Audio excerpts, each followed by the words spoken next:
All right. Good evening, everyone. Welcome to another session from Misfit Table, Wild Beyond the Witchlight. My name is Rob. I'm going to be the storyteller tonight, your game master, your dungeon master if you're old school. And we are going to tell more of this story about these children that have grown up, returned to a carnival that has left them a little bit broken in some ways. So who do we got? Let's do quick introductions, real quick ones. And let's start with Sulfira. Hello, I'm Brandon, and I play Sulfira Eventide, the Protector Aasimar Twilight Cleric of Soluna. And really happy I got that candy floss, and I'm not happy about running into this Hall of Mirrors and seeing some intense stuff, but I'm excited to see where it goes. All right, Chad. Hi everybody, my name is Chad Yarish, and I am playing Samarand Ludd, lovable rogue, half-elf, and currently losing his mind. Quick and good. Ashton. Right when you're drinking. Of course. I'm Ashton. I'm playing Thorn, the lovable giant, large Goliath. He's a little slow, but he's got a big heart. All right, Callie. Hi, I'm Callie. I play Tana. She is a gnome and adopted sister to Thorn and Samarand. All right, so when last we left off in this game, the group had arrived finally to the carnival as adults, made their way in, talked to a few people, gone on one of the rides, the snail races, of which Sam had won, as I recall. Although at the beginning of that race, Sulfira was far out in the lead, and it looked good for a moment until everything sort of changed. And then after that, they were going... Yeah, snail donuts. No, there was another one doing snail donuts, another snail that has since been renamed Lettuce because of how terrible they did. You were after leaving the snail races, you were going to head to the bubble. Were you heading to the bubble pop? I can't remember. You were heading north in the carnival, and you were walking by the Hall of Illusions when you noticed this halfling couple in the middle of a proposal that just went totally wrong. With a bit of magic that had caused the girl who was being proposed to fall over laughing in the face of this young boy that was trying to profess his love. He ran off into the Hall of Illusions to escape this whole thing, and your group went after him to try to help. In doing so, you saw these images within the Hall of Illusions of you even younger than you were when you first came to this place, and these images have now kind of progressed to an older version of yourselves as you're searching through this sort of mirrored labyrinth within the Hall of Illusions. And it didn't take long. Sam seemed to sort of remember this in a way and had found his way quickly to a spot that where he discovered the halfling Reuben, who had run off into this place, sort of at the end of this corridor, talking to a figure in one of these mirrors, one that he remembers from a long time ago, a little girl wearing a pig-faced mask with very pale skin and odd, colorless eyes. And I believe that is right where we had left off. And I think Sam was the only one here right at the moment. I think the others are maybe a little bit behind. I know that Tana had sort of stopped for a moment at one of the previous mirrors. So before we get right to this, I want to step back just for a moment. At the beginning of the last game, you guys had just arrived at the carnival. You were late, and Sam was devastated because he lost his membership for the carnival. Because they were late, he couldn't return within the allotted hour's time for a Witchlight hand to maintain their membership. And I wanted to kind of focus on that moment, but from another perspective, from the perspective of someone else who was waiting for this for the carnival to arrive. Someone not too far away from where you were back then, off in the tree line, up on the mountain above the road to Glen Hollow, watching down from above. Its hood is turned towards the dim horizon. The sun had set a few minutes ago, yet the carnival had not arrived as it should. Why hasn't it arrived? This female voice complains. Damn you, Mr. Witch. You're never late. Why now? She'd waited 8 long years for the carnival as well to make its return to this realm, but it had been much longer since she'd heard her patron's voice. Her patience had long since grown thin and broken, and now every second her plan was delayed by the lateness of the carnival was an agony to her. Why, she asked again, adding the question to the others that she would force Mr. Witch and Mr. Light to answer. Why? A glimmer above caught her attention, and she turned her eyes to the stars. One fell, dropping from the twilight sky. Then another and another. As they neared the ground, the stars took the form of wagons pulled by butterfly-winged animals. A cheer arose from the ground below, the sounds of the fairgoers celebrating the arrival of the carnival at last. She would have smiled, but such expressions were alien to her, and actually impossible for her features. But with a bit of magic, she could look like anyone. And as she moved towards the lights below, her features became that of someone else entirely. So let's come back to the tent, the tent where the Hall of Illusions is. And with Sam, looking at this reflection of Reuben, and beyond the reflection of Reuben, the reflection of this strange girl that he has a dim memory of. Know you. Right? I know you, right? You call that out, and the halfling Reuben kind of spins around to look at you in surprise. He was so focused on this, his own reflection and the girl beyond it, he didn't even notice you arrive. The girl looks over his shoulder at you, and she gives a little bit of a giggle, but doesn't say anything just yet. The rest of you can hear Sam calling out from somewhere else in the Hall of Illusions. Give me a perception check to see if you can't find out where he is, how far ahead he's gone, and if you can catch up. 5. Tana's still stuck. You didn't even hear it. Maybe in the distance, just this voice, and maybe it doesn't register. I got a natural 19 plus 5. 24. Nice. Sophia, you are not far behind, Sam. On fire. Sam, is everything all right? 11. You're not too far behind either. So Thorn will be arriving on the heels of Sylphira. Sylphira's calling out. Okay, good. You hear Sam calling out. You find him very quick. Sam, this girl is still kind of looking at you. And then when you call back to Sylphira, her look kind of darts in that direction as if she's sort of looking around to see who you're talking to. And she says, I know you. You're familiar to me. Yeah, you're familiar to me too. And I'm not taking my eyes off her. I'm like, You're not going anywhere. Come closer. Come closer. All right. What? Reuben, the halfling, is kind of standing there looking between the two of you, like, what is going on? And he says, you know her? Where is she? I can't get to her. And he kind of moves and like touches the mirror, and his hand stops at this solid surface, like right, whereas his reflection touches his own hand. And the girl is obviously somehow beyond this. He says, is this some sort of trick? When they say illusions, are you here? What is this? And the girl just kind of laughs a little bit. Sophia, you're moving through the mirrors quickly, catching up to Sam. Sam, anything else? Yeah, I'm kind of doing the same thing that Ruben's doing, like touching, trying to figure out which way to go. Like, I put my hand on his face and like, you're Ruben, right? All right, just stick. Yeah, he is real. Ruben is real. You smear some of his face paints even further. He's starting to look kind of more of a mess than he was before. And as you're kind of getting closer to this mirror, Sylphira, you kind of come around the corner and you see Sam and the halfling Reuben at the end of this short hallway, looking at the reflections in the mirror, and there's this girl that's sort of framed between the two of them, and she's peering closer and closer at Sam.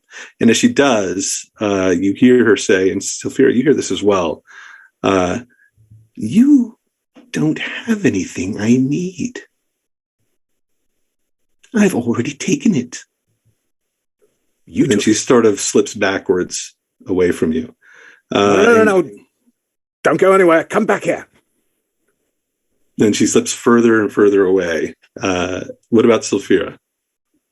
Sophia sees this happening, and Sam's starting to kind of panic, and she's withdrawing from the mirror. I'm going to pause for a moment, just kind of get the lay of what's going on, and grab my symbol of saloon and try to quickly cast Detect Evil and Good. Okay, that's a spell that you have prepared, right? Is. I'm sorry? That's the spell that you have prepared. You're not doing some sort of ritual, right? You don't have some way of casting it quickly. Yeah, no, it's a prepared spell. It just takes 6 seconds. I don't know if she's going to disappear before that 6 seconds is up. She does not. Just as you get your spell up and going, just as Thorn, you are arriving on this scene. And Thorn, you just catch a glimpse of this girl as she's backing away into the mists of this mirror.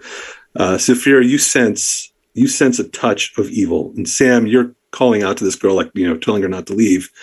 I'm just going to scream, "Get away from the mirror!" and start moving my way forward and reaching out to pull them away. All right. Anything from Sam or Thorn? Yeah, I'm banging on mirrors now. I'm like, No, don't go, please don't go. You bang on the mirror that she's reflected in, and it ripples oddly. And then she just kind of gives one more little laugh before she vanishes into this weird dark mist further back, like a reflection that doesn't exist behind you. Tana, by the way, you've heard this ruckus now somewhere else in the tent. Give me a perception check as well. Let's see how quick you can catch up to them. Okay. So while she's doing that, I grab Sam's shoulders and try to be like, Sam, it's okay. Was that a 6 from Tana? That was a 7. A 7. Okay, that makes a huge world of difference. You on fire. get a little lost. You find yourself kind of just going through the wrong way, and you hear them somewhere, but you just took a wrong turn. And Gosh, darn it, these stupid mirrors! I'm imagining Sideshow Bob stepping on the rakes, no, oh, yeah. Oh, it's probably a little bit of that. Tana's been rolling terrible, so you probably turn a corner thinking you're going the right way and go face first, right into a mirror, and then you try to turn back around, you get discombobulated, you hit another one. Son of a gun! Make up faces on several mirrors. Yeah. All right, so Thorn has grabbed Sam to pull him away from this mirror. Sam, this reflection is now gone. The halfling Reuben is just what is going on here? Who are you? All of you can go. Oh, I was just going to ask real quick, what type of evil did I sense on it? Is it fey or fiendish? Fey. That's just for detect good and evil allows me to figure out what kind it is. Okay. Cool. We came in after you when we saw what happened with your beloved. We felt something was amiss, so we looked into it a bit for you and saw you run in here, and apparently it was a spell. So and the halfling, he's still got tears all over his face, and he kind of looks at the mirror and back at you, and he's like, "But you're not part of the show? This isn't some sort of act that you're putting on?" No, we are very much real, and that was very much some sort of fey. Fey, really? He kind of looks back at the mirror. How do you know? Something my goddess told me. That's new. I got a sense. I asked for her guidance, and she steered me in that direction towards things my father and mother had taught me about when I was a girl. Reuben just seems concerned by this. At one point, I think, did you said evil, right? Get away from that, it's evil? I did. Yeah. And he's kind of like stepping further away from this mirror, like unsure of like what's going on here. He seems to be traveling from like one extreme of awful experiences to another. He's younger than your characters. He's probably maybe 18 or something like that. So like you have a little bit of age and experience on him. I'm gonna Go I ahead. was gonna say I'm just gonna start leading him out to the exit outside. All right. What about Sam and Thorn? Thorn, you've got a hold of Sam. What's going on with you two? Well, as soon as he's not trying to climb into the mirror anymore, I'll let go of him. Yeah, as soon as Thorn puts his hands on me, I'm like I let him control me, but I'm still actively like trying to find the angle and where this might lead. Roll an investigation check for me. Who was that, Sam? 8. I don't know, but I've seen her before. When we came here 8 years ago, I saw her, and it was right before, like you guys were on the ground, and Mom and that bird guy, they showed up, and then she was gone. I think she took something from me. You think she took your stone? Maybe. Where did you see her before? Again? You said outside? Yeah, you know, when the first time we came here and we were all running around and you were getting your candy floss and then the ticket thing happened and you were getting dragged away, I kind of snuck around the side so I wouldn't get, spied by Mama Mavra, and then I was hiding behind a cart and then she was behind me. And like we said some stuff to each other, but then she just disappeared. I'm going to jump over to Tana for a moment. You're caught like in this maze of mirrors, Oh no! and you've come to this part where, when you first came in, you saw yourself as like these young children, and you've now come to a part where you're much older in this reflection. And there's, I don't think that you've seen this so far in the hall yet, but there's like this, very serious sort of maybe look in this reflected version of yourself. What sort of reaction would you have to seeing like a grown version, like a fully grown, like mature, maybe even middle-aged version of Tana? I guess it depends on the state of her. Question. It doesn't seem like the state is like there's no like disarray, or she doesn't look like like scarred or anything like that, but just a lot more serious. Maybe a little bit of gray in the hair, and I think maybe serious might be the closest thing, but also determined. A little broader in the shoulders, maybe. Yeah, there's that too. More just sturdier as well. She'd probably lean back and put her hands on her hips and say, "Would you look at that? Well, you don't look like somebody would tango with. I like it. I like what you got going on there, girl." The reflection is sort of mirroring you, of course. Hands on the hips. You see that its arms are even like your arms are pretty strong and muscled whenever doing like a lot of chores around the house. These are even like larger, like they're more defined, and there's definitely like a "don't screw with me" sort of look. Oh, that's nice. Oh my goodness. I hope that's true because, nobody's coming at me with these guns. Look at those. Totally distracted in a different part of the tent. I should probably find. Please. Yes, you can. So yeah, you don't. None of you know. So Saphira is taking Reuben out of the tent, and Sam and Thorn. Maybe Thorn's the one that leads this hunt for Tana, who's gone missing. And we'll say that the two of you, you come upon this scene where Tana's like off in this different part of the tent, maybe near the exit, but like a little bit like lost, like she went down the wrong way. She's just in there posing. You just hear Thorn chortling from the side.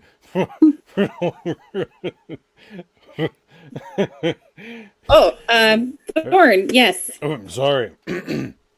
Are you? I don't want to interrupt.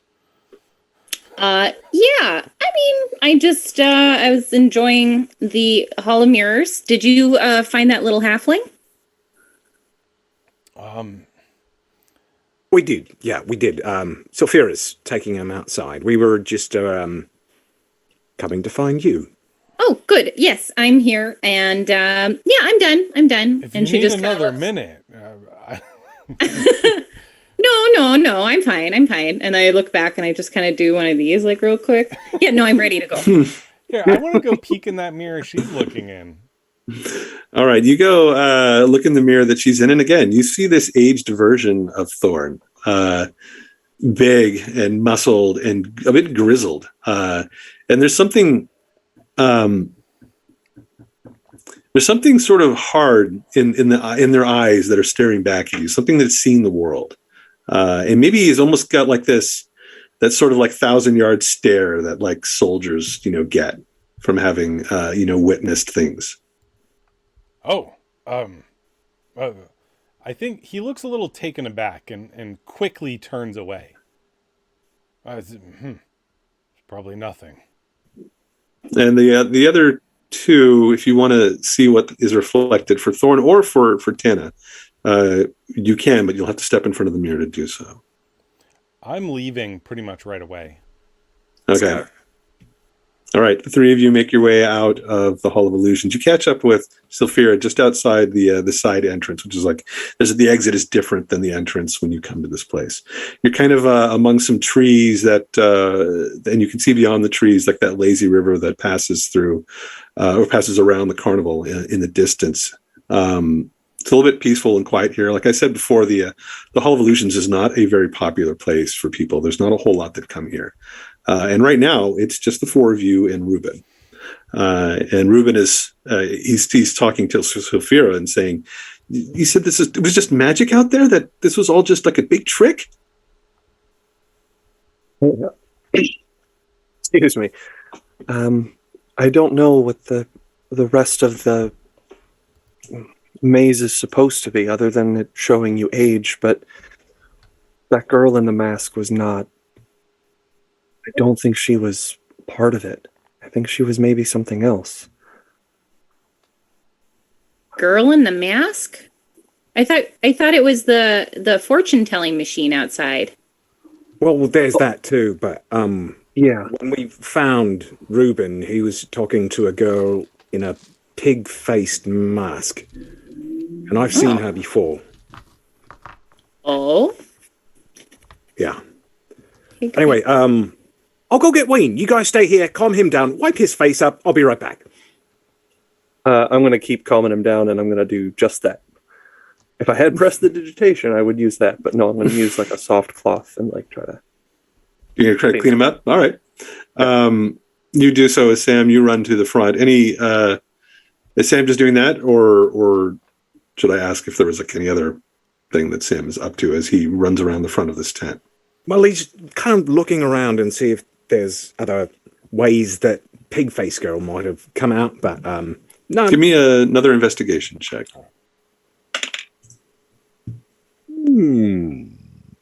14. 14. You look like around, and you looked inside too. Your first investigation check wasn't all that great. You couldn't find any sort of like way that she was behind this mirror. It was too close to the back of the tent. You're like, how was this done? You're looking around the outside of the tent as you make your way to the front, and there doesn't seem to be any other exits that you can find. You maybe even touch the tent to make sure it's real, and it is. Try and pull up the hem a little bit. And pull up the hem. It's staked down to the floor, and inside it's kind of hard to see under there without really sort of pulling it up. If you want to, you could. They're all just tents. Tents are easily broken into. All right, back at the front, you find Reuben's girlfriend, Ween, kind of waiting out next to this clown that you had seen at the front before. And she's kind of just standing near him, looking pretty depressed and sad. And almost, and you at first you wonder if the clown is mirroring her intentionally, but he's standing in sort of the same sort of way, just like occasionally, like his eyes kind of down and sort of like looking very drab. He's dressed, like I said, all in grays. In fact, his skin is very pale and his eyes are almost colorless. And he kind of occasionally glances over at her with a sort of sympathetic sort of look. And it looks as if, like, at one point he tries to say something to her and then stops and gives up. And this is how you find them in the front. And when she sees you, she says, "Oh, there you are. Did you find him?" Yes, we did. Thanks for watching over there, emo clown. Come with me, Ween. We're going to sort everything out. Now, I would like you to understand that you were affected by magic. That's what caused you to laugh. But let's just go find Ruben. He's all right. Yeah. Is he okay? She's following you. I mean, he's that was hurtful, but it wasn't your fault. He didn't understand that. I'm so sorry. I didn't mean to. I know you did not. I don't like magic. Straight. Well, you come to the wrong place, and as you're leaving, you kind of glance back at one point, and you see this clown looking after you, and just kind of watching. And he looks.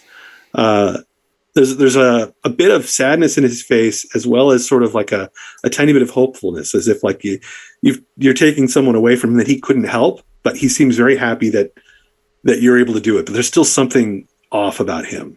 Like there's a misery to his existence, and you don't know if it's like some sort of gag that he's doing, like he's the sad clown of the Witchlight Carnival or whatnot. But it's a little odd. But you come back around the backside of the tent. You just as Faire, you finish cleaning up Ruben, and the two are reunited. And Ruben, when he sees Ween, is like, "Ween!" He goes running over to her, and she goes running to him, and she's apologizing, and he's apologizing for running off. And they're both talking about like the magic of this carnival and like how things are, so that was a dirty trick, and this place should be shut down, or whatever.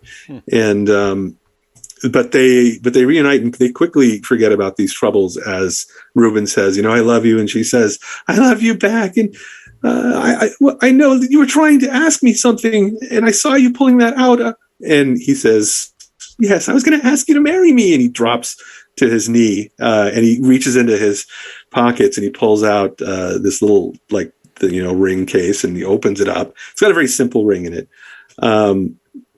maybe made of like very like a mixed silver or something like that. And she begins crying, and he begins crying, and luckily the face paints have been wiped away from him, so it's like he looks doesn't look like a sad wretch at this point. And as this scene is playing out here before you, you glance around and you see that a few other carnival goers have noticed this. Like a couple have come out of the Hall of Illusions behind you and have stopped to see what's happening here. And you can see a couple others that had noticed this happen from like sort of the walk that goes around the carnival, who stopped and are kind of watching through the trees from the side. And as Ween accepts this ring, you hear like a lot of people begin doing like they're clapping and cheering. And the cheering, like as soon as this starts happening, just start clapping. Yeah. Woo! I'll be right back. And I'm gonna run off to the candy stall. Okay. All right, Sam, you take off. It's going to take you a minute to get there and get back. What about Tana and Sylphira? Tana's not going to let Sam run off. That's not.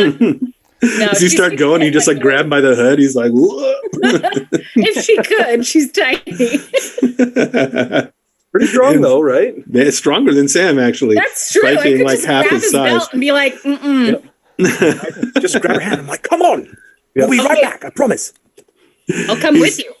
He's definitely like one of those kids at the carnival who's just running, and their parents are like holding them, and they're just not going anywhere, even though they're leaning like at 45 degrees. What about Sylphira? I'm going to very quietly like cry because this is so sweet. And I'm going to politely clap because I don't want to like smack my hands together while I'm standing right over them. And I'm going to bend down and I'm going to give them my blessings.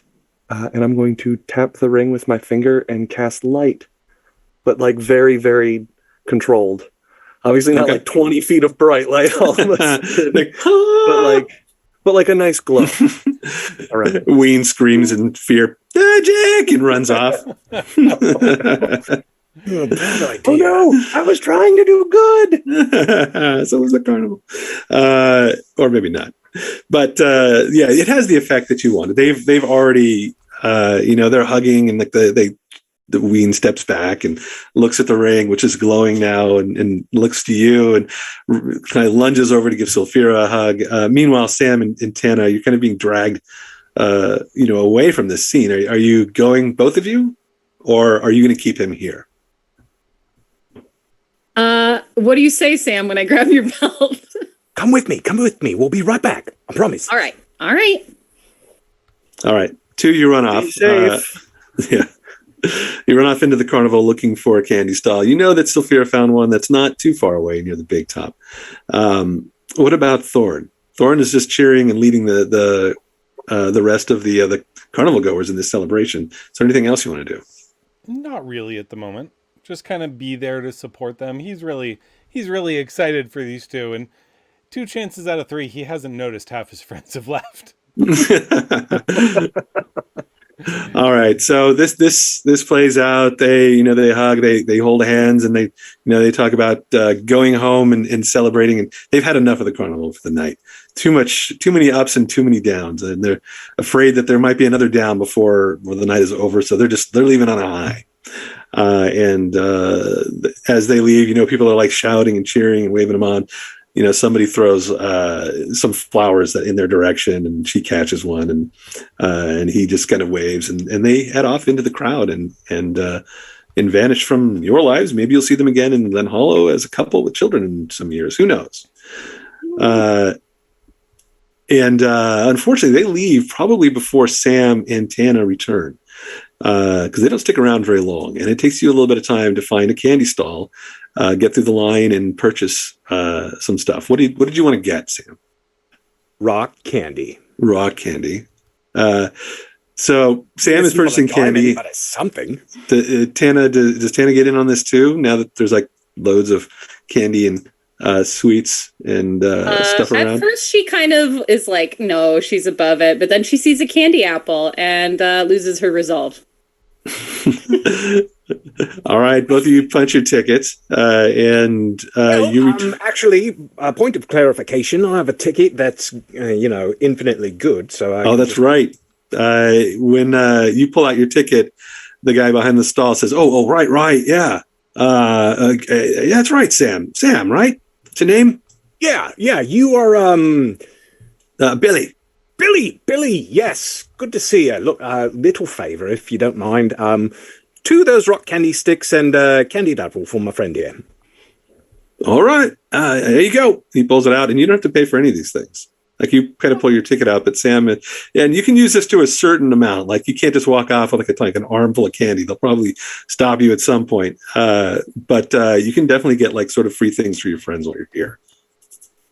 And by the time you return, though, with some of these things, a half-eaten candy apple or whatnot, Reuben and Ween have sort of left, and you find Sulfira and Thorn over near the Hall of Illusions, just waiting for you to return, I think.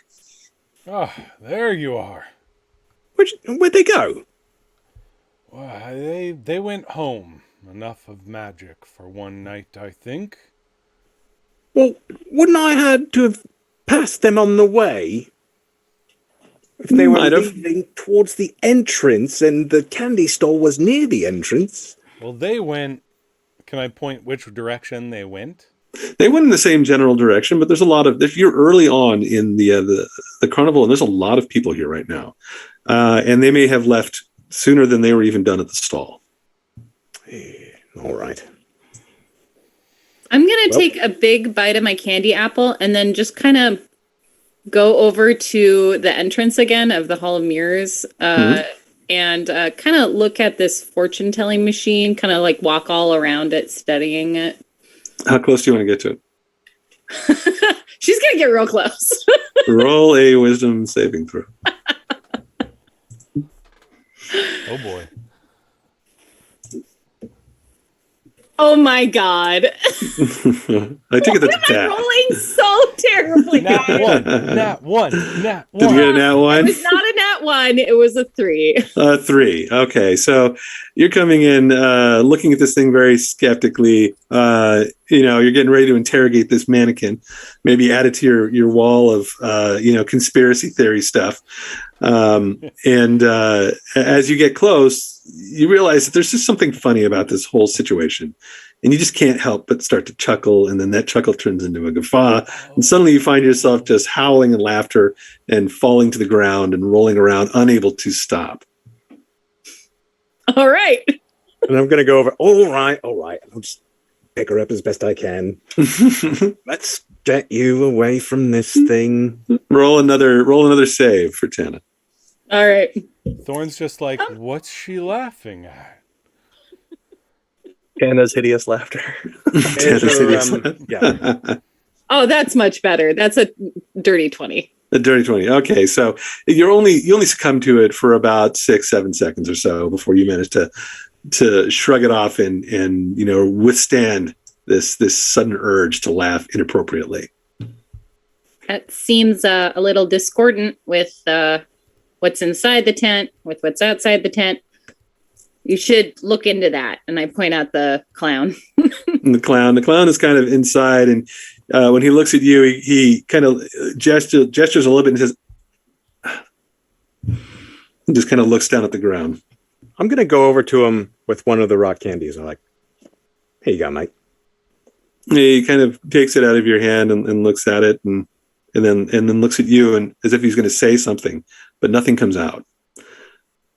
And he just, again, he tries like a couple times, and it looks like he's trying to mouth like thank you, and you think you even make out Sam, as if he might know you. Kind of Did you wait patiently for a second to see, and then I'll just pat him on the shoulder. Good luck. He just gives another big sigh. did you lose your voice? He looks over at you and he nods sadly. Did you have a Was voice it- before you came to the carnival? Sorry. Oh, yeah, go ahead. He nods again, and then he kind of gestures to his throat, and then he just kind of does this like sort of like pull away sort of action, as if You were he's a like singer? something was taken from him. He shakes his head. No. Something taken. Yeah. And he points at Sam. We When you all say have something taken. They took your voice. His eyes open a little bit, and then he looks a little confused. And then he kind of just hunches down again, like he doesn't know how to respond. Oh, I know. And I give him my notebook. You give him the Yeah, notebook. that's brilliant. He takes it from you, and he kind of like big smile kind of comes to his face. The first one you've seen, and he grabs a notebook and he begins writing. And in the notebook, he writes "voice stolen," but not by thieves. And he writes thieves and sort of marks it a couple times. And he looks to Sam when he says that. And he points at like the thieves part on the book. Right. And then he turns around and he writes a little bit more. He says, he writes the word feathers. Feathers. And humanoid, bird. And then he sort of does this flapping sort of motion. No, I got it. And then he reaches for his black. throat again. Black feathers, cloak, black beak. And he nods. nods. Yeah. Okay. I'm picking up what you're putting down. All right. And then he takes the paper and he writes again. And he turns it towards you and he says, tonight. What's supposed to be happening? And then he points to his throat and he says, tonight. And then he goes and he writes again. And it says, right after opening. Your voice was stolen tonight? And he nods. Yeah. By the Black Bird Man. Nods again, enthusiastically. Okay. Do you guys remember when we were first here last time that there was the black bird guy in a cloak with Marvra? Mm-hmm. I think I remember that. Oh. You Yeah. think he stole this clown's voice? One way to find out. What when kind of when bird Thorn did it says look that, the clown is nodding with everything you're saying. What kind of bird was it, Sam? It's I can't remember what they're called. They're like people, but birds. Kenku. Yeah, that's it. Yeah, I did some research into it after I was studying the night. And yeah, they're called Kenku. I never saw one after that night. They're Kinda very rare. yeah. None of you have ever seen one in this area before. Not in Glen Hollow, not amongst the visitors, except for that one night. What's your name? He tries to say something and then remembers that he can't talk, and he grabs paper and he writes it down a word. He turns it around and he says, "Candlefoot." All right, Candlefoot. Well, me and my friends, we're on a sort of a mission to get back what was taken from us, and we're going to do everything we can to help you get your voice back as well. And he nods enthusiastically and smiles.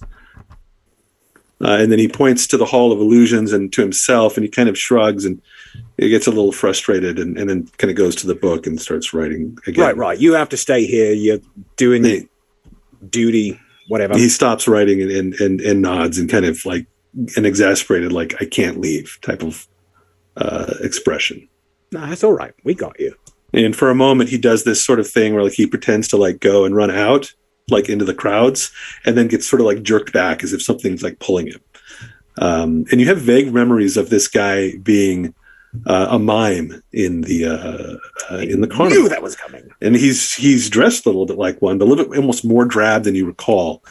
You remember there being a little bit more vibrancy to him, and you don't know if it's because he's just depressed right now or what, or maybe your memory's a little off. But that was his thing. He would run around and not really talk, but he would play out stuff and be very sort of active. And now, even though which is weird. I mean, he doesn't normally use his voice, but for some reason, it seems very important to him to get it back. We'll help if we can. And he thanks you and kind of comes over and gives you a hug. Bring it in. Yeah. And as he's coming back, he kind of holds your, like one of the wings that you've had, your Witchlight hand wings. And he mouths what's obviously, "I'm sorry." Things happen, right? And he just kind of throws his hands up in the air and just waves around at the carnival as if like this is just another night at the Witchlight Carnival. Right. Expect the unexpected. All right. Well, you take care of you. Enjoy that rock candy. And we'll be back with your voice before you know it. All right. As you are leaving the Hall of Illusions, bound for, maybe you haven't decided yet, but just kind of stepping back out into the crowds, you realize that there is something else happening in the carnival. You can hear music that's sort of heading your way, like this, almost like the sound of a band. And then you see coming through the crowd these 12-foot tall, a bunch of stilt walkers that are kind of coming, and they're gesturing for the crowd to kind of move to the side. Amongst them is this large walking tree that is garlanded in golden ribbons. You see as the tree moves through the crowds that there's like a procession behind them of other of both fairgoers and Witchlight hands who are kind of doing. Some of them are doing tumbling acts, and others are singing and dancing. You see at one point in the far back, there's like this tiefling that bursts, sends spits out a cloud of flame high up into the air, just heralding this sort of procession that's making its way through the carnival. And as the tree comes through, you realize there's this sort of like emerald cloud that's swirling above the tree. And that raining down from this cloud are golden spinning sycamore seeds. You see fairgoers nearby you, like running around trying to grab them as they're spinning out into the crowd, like the little prizes to be caught. And as the seeds hit the ground, you see that they're just sort of vanishing. But those who have managed to catch them, kind of a couple hold them up like, I got one. What do you guys do as this approaches? Oh, I get ready to catch them. Oh, yeah. Yep. Definitely trying to catch some seeds. All right. Anybody not? Anybody trying to get out of the way? No. All right. You. So I'll need from all of you, if you want to do this, you want to grab one, give me a dexterity check. And that way, if you beat a DC 10, you're able to grab one before it touches the ground. 18. Nice. 13. 15? 16. 16? 19. 19. All of you managed to Wow. grab these seeds. And as you do, the seeds, some of them vanish like into your hand, and others kind of stay and change color, and some of them even transform as you're kind of looking around. There seems to be something magical about these. And everybody roll a d8 for me and tell me what you get. Alrighty. I got a 3. A 3. Thorn. So when you pick this seed up, this is not going to be hard for you to do. You get this weird feeling that comes over you. And out of character for the remaining time in the carnival till the next dawn, you have this trait which is expressed as I am easily amused. If you have a conflicting character trait for that, which you're pretty sure you don't, this is just something, there's like this weird positive feeling that kind of comes about over you. So keep that in mind until dawn arrives. Who else wants to tell me what they rolled? What about Sylphira? 5. 5. Sorry, I didn't quite see you there. 5 is your sycamore seed turns into a gold piece that has a picture of a tree on one side and a satyr on the other. It's not a gold piece that you've ever seen in your realm before. What about Tana? 8. 8. An 8 is all right. So until the next dawn, you have this sort of weird type of inspiration that you can call on once. This is obviously something that's sort of like, this is a mechanical thing rather than something maybe you notice, other than the fact that you have a little bit of like a good feeling about things. So anytime, once I should say, before dawn arrives, you can roll a d8 and add that to one ability check. All right, Sam. 2. 2. You get the same trait that Thorn does. You are easily amused for the rest of the night.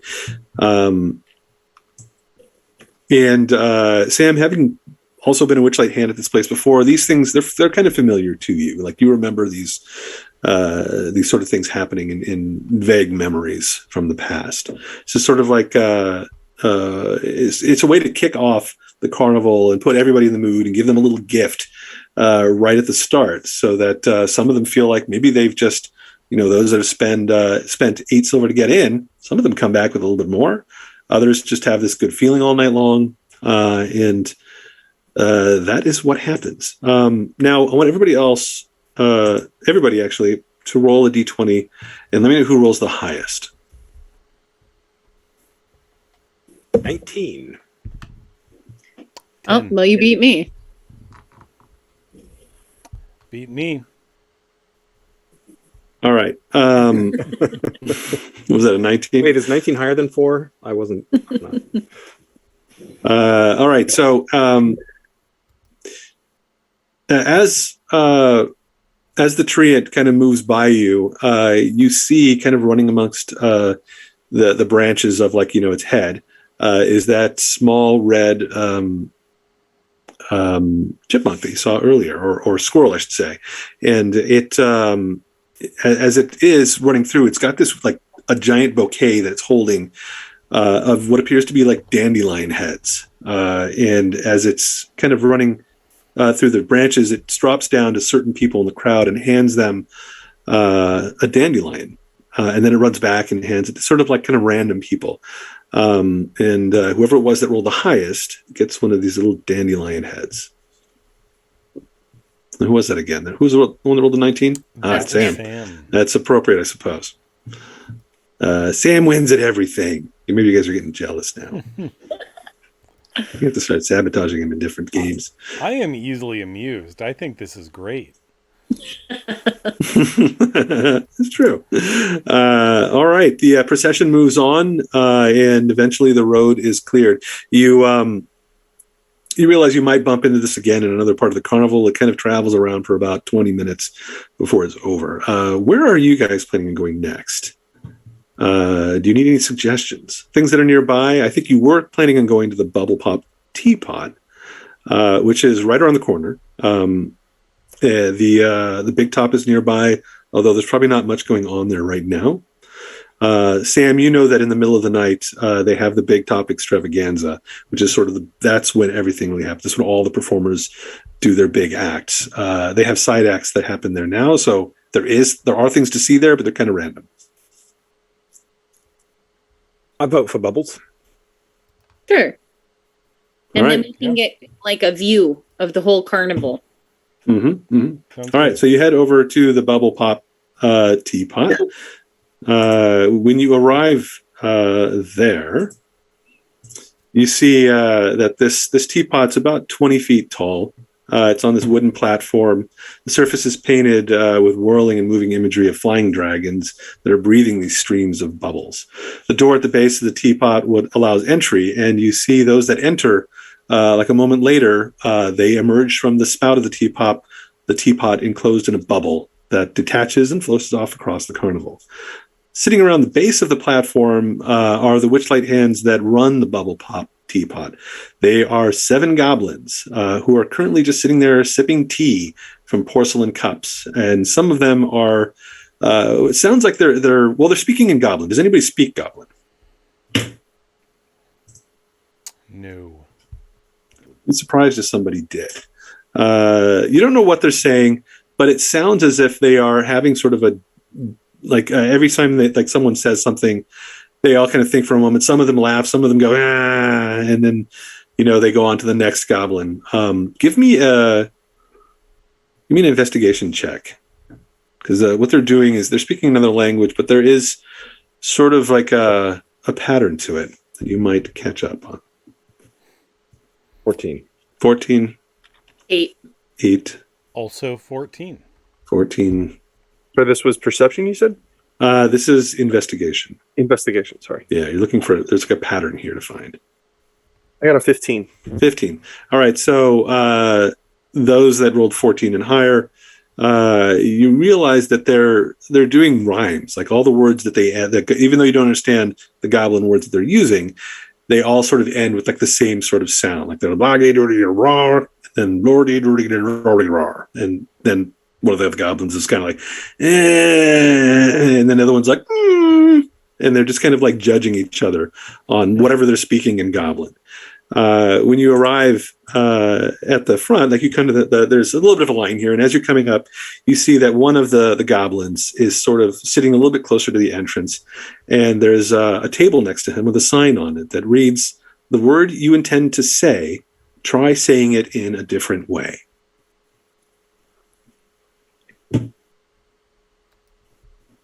As you reach this guy at the front, you can see like every time somebody comes up to him, he points at the sign, the goblin does, and he'll say, like for instance, one person comes up and he'll like, "Toil and trouble up in the bubble," and the person kind of looks at him and kind of starts handing the ticket to him, and then he'll say something else like, "Gnarly tree knot up on the top," and the person just kind of like they're confused. And he just gives like a and he takes their ticket and he punches it. He says, "Go on then." When you two, or when your group arrives, he looks at your group, and then he, assuming that some of you have your tickets out, and he points down at them, and he says, "Bramble thicket up in a wicket." And he points up towards the teapot. Have a care up in the air. Ooh! And he waves your ticket aside as if like he's not going to punch it. And then he kind of ushers you over towards the teapot. And the other goblins nearby start going, oh, yeah. There's one guy in the back who's probably like the Russian goblin who's like, If you please, above the trees. go, go, go. I mean, it doesn't really matter. I would love to float in a bubbly boat. A couple of goblins are like, they're like, some of them are on the fence on that one, but they let you go through. And as you do, the goblin in the front says, E for effort, E for effort. Thanks. I just step up and go, up in a bubble, on the double. He points at the sign again. They already did bubble. Oh, here. I just give him my ticket. You just hand the ticket over. The other goblins just kind of chuckle a little bit, and then they gesture. You punch the ticket, and they gesture you in. So, Tana, you're the first one to make it into the teapot. You step in. You find yourself in this open spot, and as you step into the center of it, there's sort of like an X marks the spot in the middle. And when you do, this bubble suddenly just appears around you, like a. And then you slowly rise off the ground and up out of the spout of this teapot. Find yourself a moment later floating above the carnival, the bird's eye view. Looking around, you see a couple others that are ahead of you in these bubbles, and some of them are running, like trying their best to sort of run in place and get this bubble to go like a certain direction. Do you want to have any sort of control over you? Do you want to try to mimic what they're doing? Yeah, I'm gonna give it a shot, and then, but I'm mostly gonna wait around until my posse joins. Okay. The rest of them eventually arrive in similar fashion, popping out through the spout of the teapot. And Tana's up there waiting. Do you guys want to try to stick together? If you do, if you want to try to control this bubble, you're going to need to make an acrobatics check. Well, before we do that, Tana's going to say, all right, are we splitting up? Are we sticking together? If we split up, we can cover more of the carnival. What in particular are we looking for?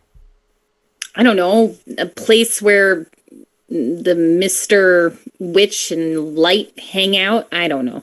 I don't know what they look like, but someplace. Maybe a Kenku? Or a Kenku. True. That's a good point. I just worry about us being separate. Sorry, Thorn. No, I'm with you. Why are we doing all this again? Are we hoping to get an audience if we have enough fun? That's part of it, yeah. We're supposed to play this game, and a lot of people are doing the bubbles, so... I mean, don't get me wrong, I like the games. Isn't this fun? This looks great. Everybody roll a d8 for me real quick. Tell me what you get. 8. 4. 2. 5. 2. All right, so you guys, the bubbles start kind of drifting off without you guys controlling them. They're going in random directions. And so the 8 and the 2 are kind of actually sort of going in the same direction, but the 4, which I believe was that Sam that was 4? I can't remember. That was me. Oh, that was you. Tana, you're drifting away from the rest of the group pretty quickly. That's son of a gun. So you're trying to have this serious conversation, and the bubbles are just separating. Oh, I'm floating. I'll meet you back at the teapot. Tana, look, I'm floating. I know, sweetie. We all are. You look amazing. How's this thing hold me up? As it floats off over like randomly around the carnival. So the directions that you rolled, the 8 and the 2 are, well, the 8's heading north, and you end up going over kind of in the direction of the carousel and where the games are. The 4 is heading the other direction. You end up going over Pixie Kingdom and heading in the direction of like the snail races. What was the other 2? The 2 is heading towards the dragonflies, and what was the last one? A 5. 5 is heading more towards the snail races Hall of Illusions.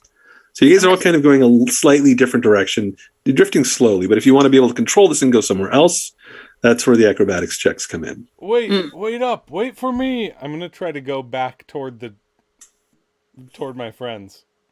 All right, we're going in a different direction. So which friend are you going towards? I don't know, whoever's closest. Maybe the one who's going north. All right. Who got the 8? The 8 was, So Sam. towards Sam then. Okay. That's kind of northeast a little bit. Northwest. So what did you roll on your acrobatics? I got a 12. A 12. That's enough. So you start stomping in this bubble in like his direction, and like it starts spinning around you. But you manage to keep your footing. You don't fall or get discombobulated, and you end up going in Sam's direction. Is anybody else trying to control it? Nope. All right. Down Indian style. As you guys are up in the air, if you're looking for particular things, give me a perception check. Me. 13? You don't see anything suspicious from the air. Anyone else?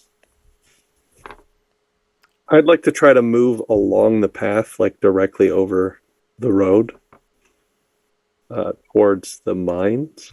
Towards the mines. Okay. Did I want you to specifically like follow directly over the road, like looking down at everybody? Okay. Did you roll an acrobatics check to control your? 14. That's good enough. And then did you roll a perception check for me? 12. 12. You managed to follow the road and control your route, but you don't see anything suspicious.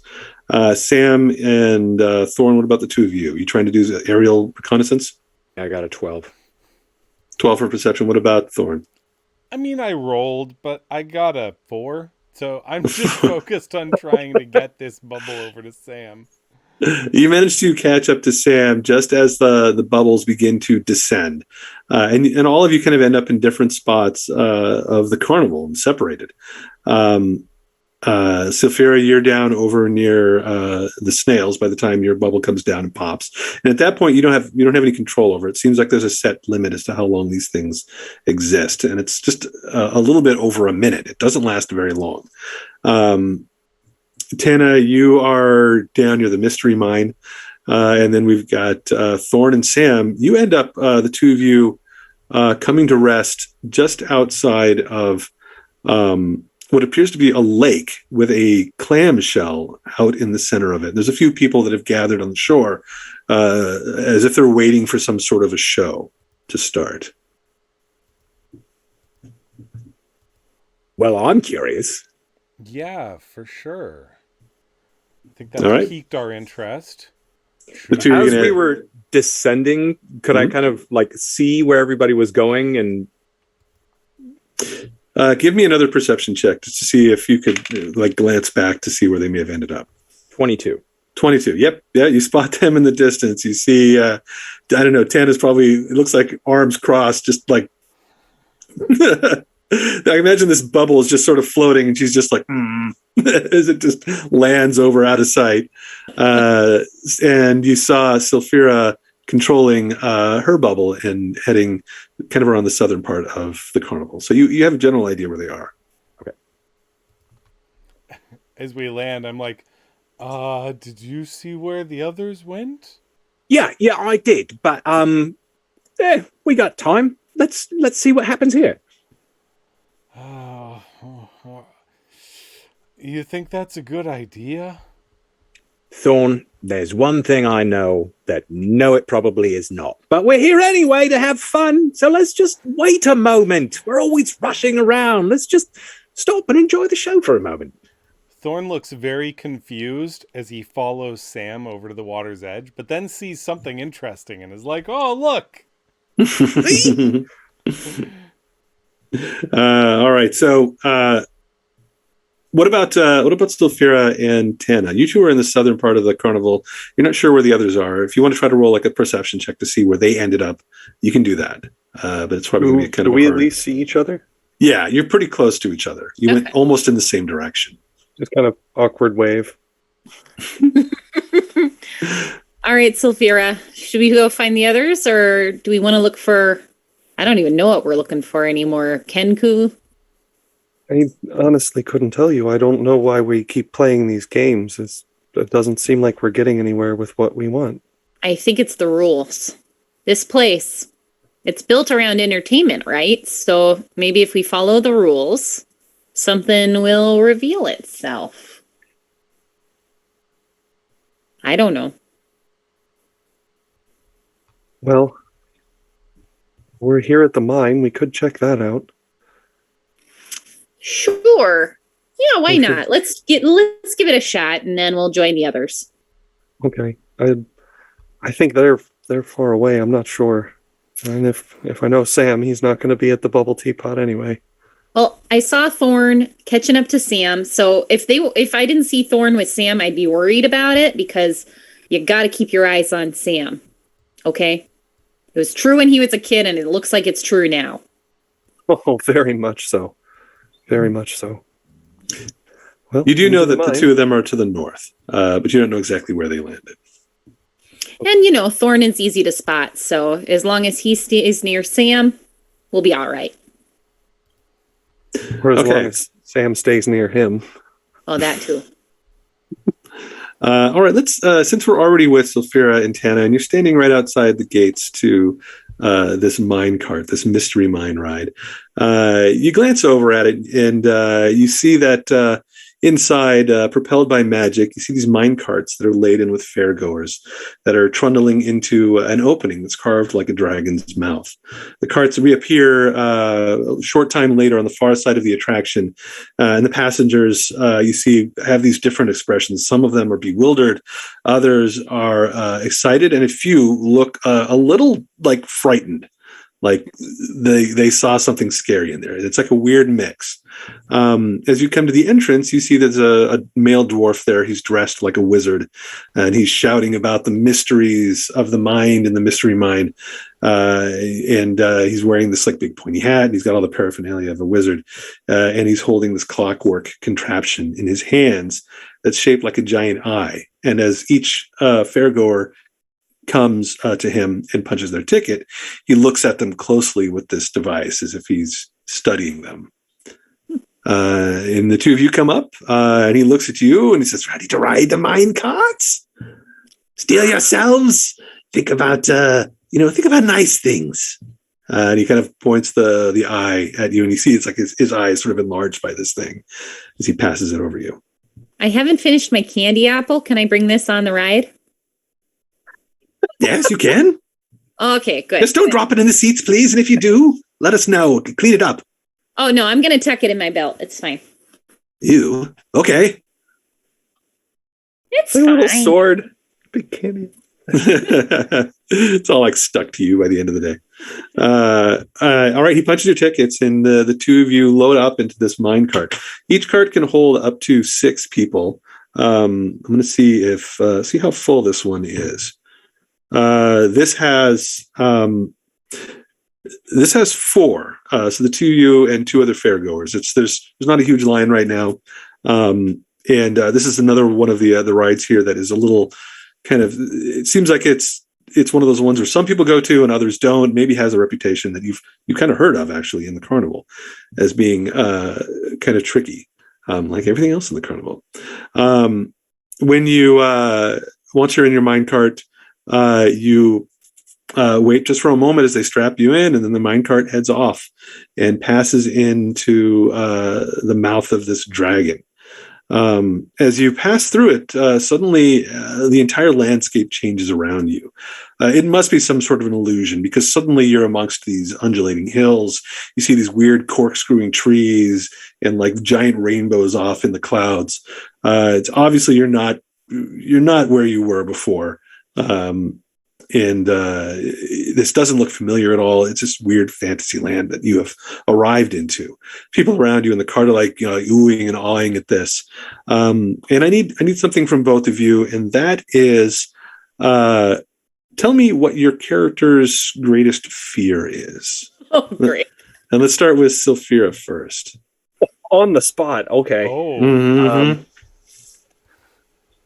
Biggest fear. Oh boy. I guess I would say at this point, never seeing her father again. She's already lost her mom. She believes anyway. And now her dad's been gone 8 years. And I think it All would right. just Crusher. What about Tana? I think Tana would be afraid of, losing her friend and her family and ending up on the street again. Okay. Yeah. All right. So as this minecart makes its way through this illusionary land, the terrain changes around you every maybe 10 seconds or so. The first thing that it changes to is like the ground sort of, there's this earthquake and the ground opens up in front of you, and it looks as if the minecart's going to go right into this crevasse. And I need both of you to make wisdom saving throws, because this is sort of startling and a little bit frightening, possibly. 14. 14. You were fine. In fact, this is funny to you. This is like the first drop at Disneyland into the Pirates of the Caribbean. You're like, yeah! What about Sophia? I got an 11. 11. Not quite as fun for you. Tana is, you start, Sophia, you just start screaming like in fear as you go over the edge of this thing. You look over and Tana is next to you, not making this easier. She's just laughing her ass off at this thing, but it's not funny to you at all. And let's see how funny it is to the other riders in here. Neither of the other riders are happy with this either. And one in particular seems very shaken as like eventually you come out of this crevasse, and of course you're not dead, you haven't crashed, and you're back on this plane, and one of them's like, that wasn't funny at all, I'm scared of heights. And then it continues on for a little bit, and the person with them is like, don't worry, you'll be fine, and they don't look like they're quite fine either, but they're not nearly as shaken as their friend. The next thing that you come to is this wide open plain. And in the distance, Sylphira, you see this figure that's walking along the plain, and you recognize it as your father. What do you do? I'm gonna shout his name. All right, you call him out, and there's no response, and the cart continues to go right by him. And and you call out a couple times, and then he turns away and begins walking off into this mist and vanishing. For Tana, this is a similar experience. You don't see Sylphira's father, but you see like your friends wandering off away from the cart. It's sort of a similar type of experience. Like you see Sam and Thorn suddenly kind of like walking, nearby, and then they're gone. And then there's like this weird flash, and the cart is all alone in this street, and it's just stopped, and there's nobody around anywhere, not even Sylphira or the other riders in the cart. And you realize you've been like abandoned somewhere. Both of you. Another wisdom saving throw, and you need to roll this one with disadvantage. If you have inspiration, keep that in mind. If you have bonuses from like acorns or whatnot, keep that in mind as well. Rob, why? Oh, no. I'm supposed to be good at wisdom saves. Oh man. Should I use my D8? Should I use my little acorn? I got a 5. I would have to do pretty high on my D8. You might have to do pretty high on your D8 unless you've got like inspiration. I'm gonna save it. I'm gonna save my little seed. All right.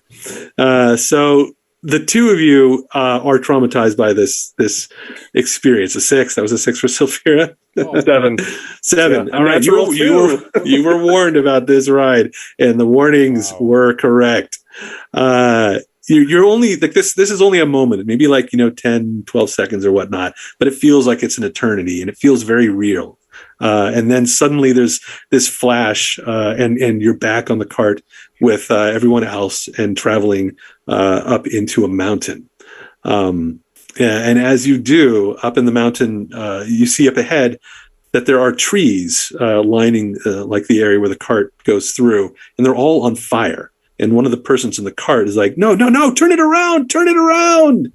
Roll wisdom saves again as you guys plunge into this forest fire. Is this also a disadvantage? No, this is straight up. All right. Nat 20. There you go. Nice. 18 plus 5, 18. 23. All right, you realize that this is just another illusion. There's not even a lot of heat here. The two in the cart with you are pretty. They're frightened by this. One of them almost holds it together, and you look over at them, and they're just like, and then suddenly, like they duck into the thing, like totally out of sight. And by the time you get through this forest fire, and like the scene is ended, the cart rolls out the far side of the mine cart, the mystery mine cart ride into the open. You're back in the carnival, and like down on the floor is this one guy who was just turned into a puddle by this last illusion. But the two of you, for this was just funny. The you have this weird sort of like a giddy feeling from how silly that last thing was, and sort of the feeling of that moment where that personal illusion got to you seems to sort of fade away, and you feel better at the end. I don't know if I like that ride very much, Tana. It had its ups and downs. That's Kind of an emotional roller coaster. very literally. I want to go home, says the puddled person in the floor. Oh, it's I'm going okay, to- sweetie. It's Yeah, just an illusion. No, it's not. That was terrible. The I'll other pick person's them like, up. come on, it wasn't that bad. We made it through, right? He's like, no. And they basically sort of have to be kind of walked out of the ride at the end.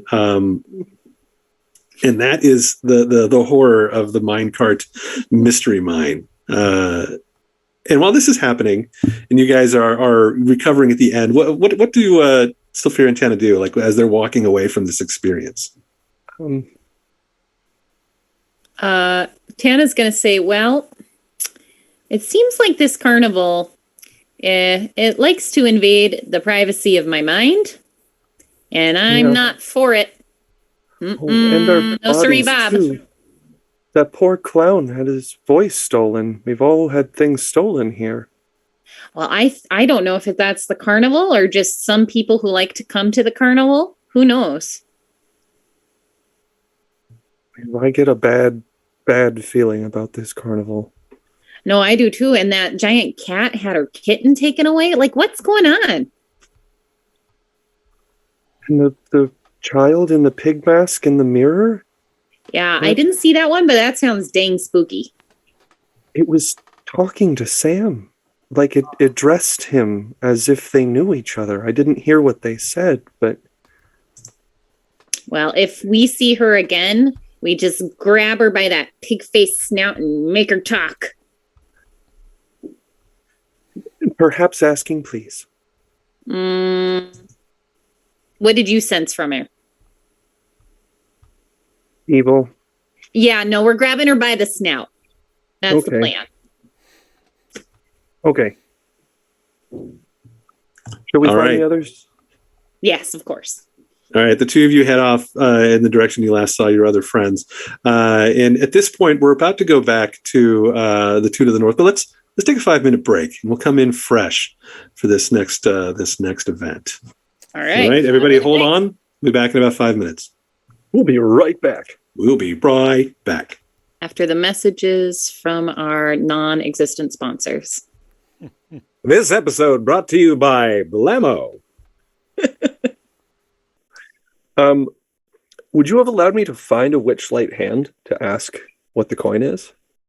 Yeah, they're all over the place. Some of them cleaning up trash, and some of them running the different attractions. So yeah, they just tell you that it's they call it a Feywild coin. Feywild coin. It's from the lands beyond. Never find one of these where you're from. So this is from the Feywild then? Aye, yes it is. And this is the currency there? Well, it's one form of currency. All sorts of currency taken in the Feywild. Sometimes it's a flower, sometimes it's a gift, sometimes it's blood. You don't want to go to those places. Oh, Feywild yeah. is it's a wild place. That's why we call it the Feywild. Well, thank you. Of course. But out here, it's just a gold coin.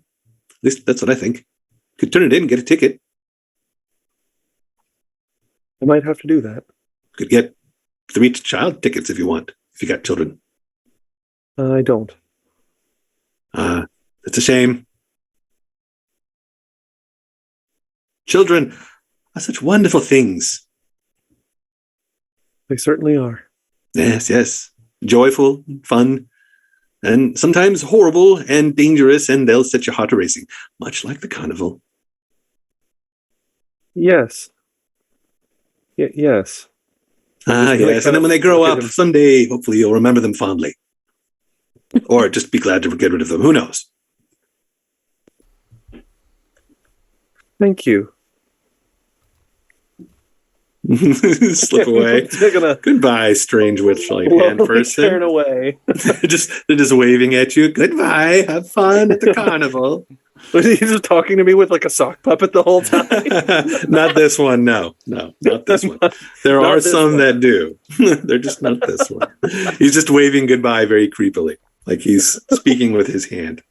I don't like this place. All right, we are back. And we're going to jump to the north of the carnival, where Sam and Thorn have arrived at this lake. As you're kind of making your way to it and kind of finding a good spot to have like a good view of what's going on here, Sam, you remember the name that the other Witchlight hands called this place. This is Silver Song Lake, and you have vague memories of a mermaid singing here. And as you await the beginning of this next show, it starts in just a couple minutes, and a Witchlight hand comes out and greets everyone. Greetings and good night, fellow fairgoers. Witness tonight for free, no ticket punches needed for this entertainment. The beautiful, lovely, amazing songs of the mermaid Palasha. And he gestures over, and this clamshell you saw out in the lake slowly opens as the water starts rippling around it. And then from within rises this giant, looks like almost like a fishbowl. It's glass, and it's spherical, and it's got like golden filigree around it, and it's full of water.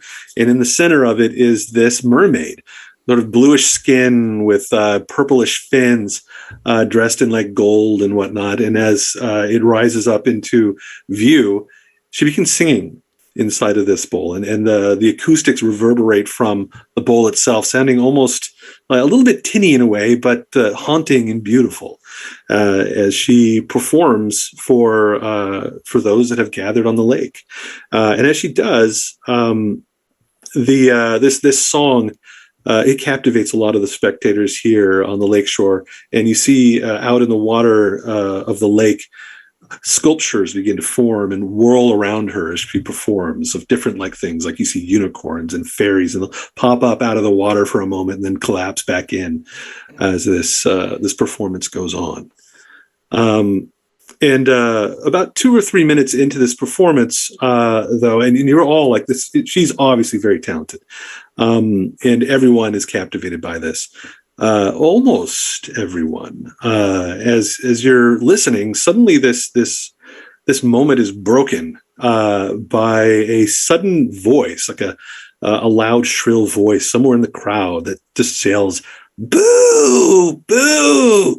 That's awful! You sound very, very tinny!" And Sam and Thorn, go ahead and give me a perception check to see if you can see who this heckler is. 17. 17. 10 for me. 10 for, okay, so Thorn, you're a little clueless. You look around a little slow, and you don't see anything. I think it's part of the show. I just laugh. You're easily amused, so you're like, "Oh, good one." And the people around you, some of them are like, "Well, is that part of the show?" They're a little bit confused. Out in the water, you do notice though that Palasha kind of there's a bit of a hitch in her voice for a moment as she hears this heckling, and it kind of stops. She doesn't really stop her song. She continues the performance, but it seems as if that caught her attention, and not necessarily in a good way. Sam, you look around for the source of this voice, and you see a figure moving through the crowd kind of very quickly. It's wearing this hood and a cloak over it, over them, kind of disguising a bit of them. As they pass by you, you see this human who's kind of like just glancing off in the direction of Palasha, and they look a little suspicious to you. They're all by themselves. They don't seem to be enjoying the performance. And they're coming from the direction you heard the heckling coming from. I'm going to nudge Thorn, sort of nod at the figure.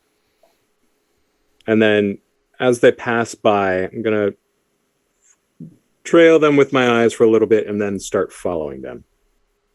All right, Thorn, Sam is nudging you and moving off. I will follow. Yeah, I want to keep pace with Sam. I assume I can see that figure at this point. Roll a perception check again. Are they still heckling the person? No, they heckled for a moment and then they stopped. You never actually saw them, and Sam, you never actually saw them like physically heckling, but this person came from like that direction. What did you roll for Thorn? I got a 7, so a 7. So yeah, you begin following somebody who's actually, Sam, you realize that Thorn is following like the wrong person as you're like heading off into the crowd. I'm just trying to follow Sam. Okay. But you that's fine. You can follow Sam, but you're scoping the wrong person. Like Sam is following somebody else and you think that someone else is maybe suspicious. And Sam, you notice this old woman kind of give a scowl at Thorn, who's just kind of staring at her as you walk by. I don't trust her nose, Sam. And that the old lady is not, you don't think, the culprit. Don't worry about her nose. People just look like they are. Come on, just try and keep up. I give her a look like I'm watching you. The hell's that guy looking at? And like there's another guy that kind of comes up and he's got like a couple of drinks and mugs and he hands one to the lady and they just kind of like, she just kind of grouses at him and he looks like over at Thorn and then kind of goes like, whoa, and kind of like looks the other direction because Thorn is like 7 feet tall and it sounds like this lady's gonna like get him into a fight that he doesn't want to get into. But Sam, you follow this figure through the crowd, and they move to a different position on the shore, and then they kind of look around a bit. Are you trying to be a little bit stealthy about this thing? All right, so give me a stealth check. The one thing I'm supposed to be good at. 8. You never know; somebody else can be worse. This person stops, kind of looks around for a moment, and they look over in your direction, and they see you approaching, and for a moment you kind of like try to pass it off, but then Thorn, who's like behind you and like doing the like this to the lady, like just bumps right into your back, and the two of you kind of like tussle for a moment, and then this person kind of moves to kind of get away from you. Give me another perception check as they move off into the crowd, trying to evade you now. 9. Can I even try this, or do I have totally the wrong person? No, you can try again. Now that Sam is kind of heading in a new direction. Oh my God. 5. What, Sam? What did you roll? 10. 10. All right. So, good thing for you. This person doesn't seem to be especially great at hiding. They bump into a couple people as well as they're trying to just get away from you, but you manage to keep an eye on them. If you want to try to catch up to them, like and do the same thing, like hide and angle in on them from another way, go ahead and roll another stealth check for me. But you're going to have to ditch Thorn to do this because he's just too noticeable. Nat 1. Oh. All right. This is no good. You're playing a bit of cat and mouse with this figure in the crowd who now definitely notices that you are, giving chase and they're trying to escape you again. They go to move and leave this the venue entirely. They seem to be heading back into the carnival. Give me one more perception check. Come on. 16.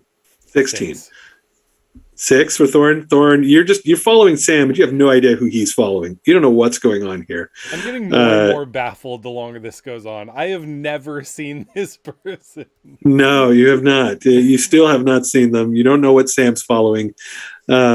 Sam, you managed to keep your eyes on them as they weave their way in amongst the crowds, and at this point, they keep looking back over their shoulder, trying to shake you, and they seem to be getting more frustrated as time goes on. Roll an investigation check for me. 12. 12.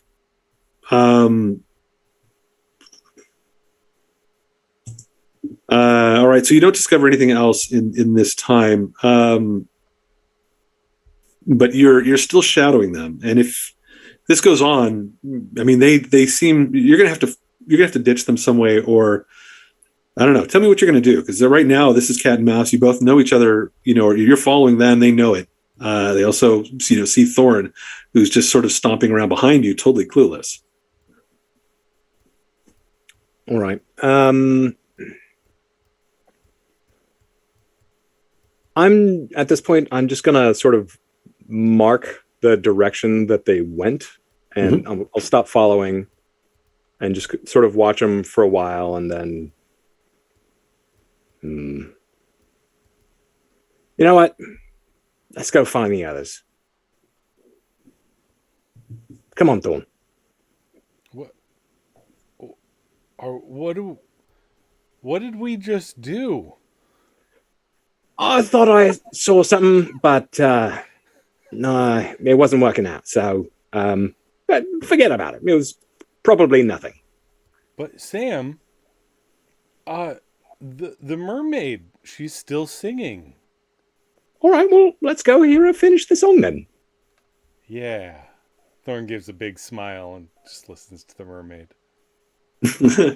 All right, you guys head back to enjoy the show. Meanwhile, Sulfira and Tana, you guys, you're heading in the direction you last saw them land, before you had gone through the mine carts. Give me perception checks, see if you can find them in the crowd as you guys circle around to the north. Oh, 19. 19. 16. 16. No problem. Both of those are good enough to spot Thorn half of a carnival away. You guys coming down the road, and you're coming up on this lake, and you see, head and shoulders above the rest of the crowd, Thorn is watching this mermaid performing out in the lake. And you hear the same song as you approach. There you guys are. I knew I would find you again. Hey, yeah, well, I figured, excuse me, if we just stayed in one place, you'd find us eventually because, well, too tall over here. Yeah, exactly. Good instincts. So after this performance, I had a thought. So we're looking for a Kenku that stole a voice, who had some sort of contact with Mavra, not sure what, but there seems to be something going on at late night at the big top. And if anybody who's anybody is going to be there, we could do a look around. We could split up. We could go across the aisles. I mean, like a Kenku. Like, there's not going to be a lot of them. No, I think that's a good plan, yeah. Yeah.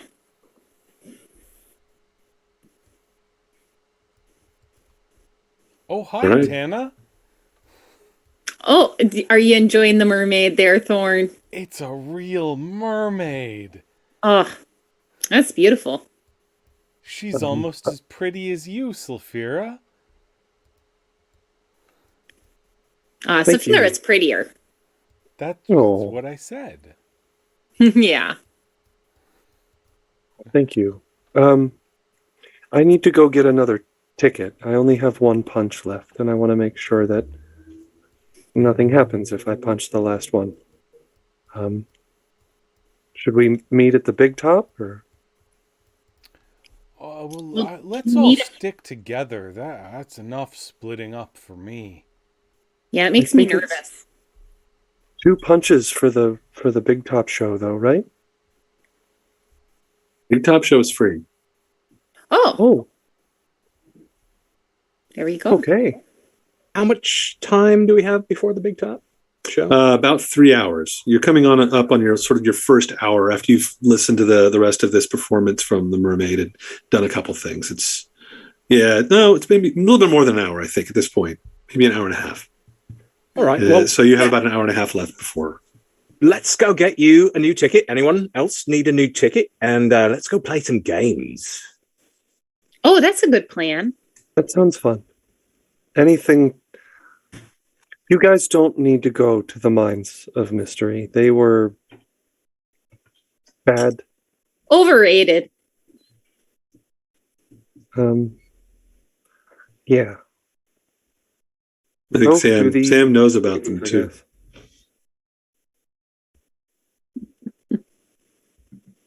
All right, so you guys run over to you buy some more tickets, you head to the games. Do you want to just burn up to is there anything you want to do before like the next big event, which is the Big Top Extravaganza? You've hit like a lot of the things in this carnival already. As you're going to buy or as you're getting these tickets and maybe getting some other treats or candies or whatnot, places that you haven't been here, one would be there's like a feasting area where there's all sorts of foods and you can hear music coming from there, and a lot of people are kind of stopping in this spot to kind of take a rest. There's also let's see, you saw the gondola swans, which are nearby. I don't know if any of these things appeal to you just yet, but I'm listing them all out. What games did you guys want to play real quick, and how much time did you want to spend doing that? You know, one of those games where you toss the thing and it goes on the thing and then you get the thing. Or knock down the balls. Or shooting gallery. There's the Amaraj ring toss. That was one game you played before. I don't think you guys had succeeded on much of them at this point. Well, Thorn did pretty well wrestling those goblins. Or were they gnomes? They were goblins. Ah, yeah. You've already, I think you've tried the Cyclops. I think you've played, you've done some of the better games already. So we could move quicker towards the Big Top Extravaganza, but you have time to burn, and there was other things that in the carnival that were of concern to you. If you want to spend time, for instance, searching, like Sam, you saw this person, you kind of lost them, you let them go. You now have the rest of the group with you. I don't know if you have any interest in trying to pursue that, or if you're just going to see if you can't try to figure out if this Kenku is at the Big Top Extravaganza. You could also search the carnival itself for a Kenku. You haven't really been doing that. You've been wandering from sort of spot to spot. That's true. We could go to the meal tent, get a little something to eat, see if we see a Kenku. We could also, I remember Thorn, back from my notes, from way back when, you said there were a bunch of caravans, or there was a caravan of, like performers, like where they hung out, like you wandered far from the carnival a long time ago. Oh yeah, when I was on the Dragonfly, when we were kids, I went over the staff area, sort of accidentally. Ah, see, they may have seen a Kenku. That's true, but they didn't look that happy to see me there. Well, they'll be so happy to see Sam, maybe. I guess if anyone could go in, it would be Sam. Not too sure about that. Oh. You don't know if that'll work or not. Could give it a shot. So let's do the first thing you said. Let's go get something to eat first. Well, my candy apple's gone. I could do something a little less sweet. I seem to remember meat pies. Oh. Yeah, the custard pies, actually. So you guys head over to the feasting hall. It's actually sort of like an outdoor garden area with a lot of musicians there. Some seem to be Witchlight hands with instruments. There also seem to be a lot of traveling bards that have come to this place and are performing kind of impromptu when there's moments to do so. You get some food here. You spend a little bit of time just listening to the music, trying to enjoy the place, but you're feeling again maybe all of you a little bit of anxiety about why you're here and what you're really trying to accomplish.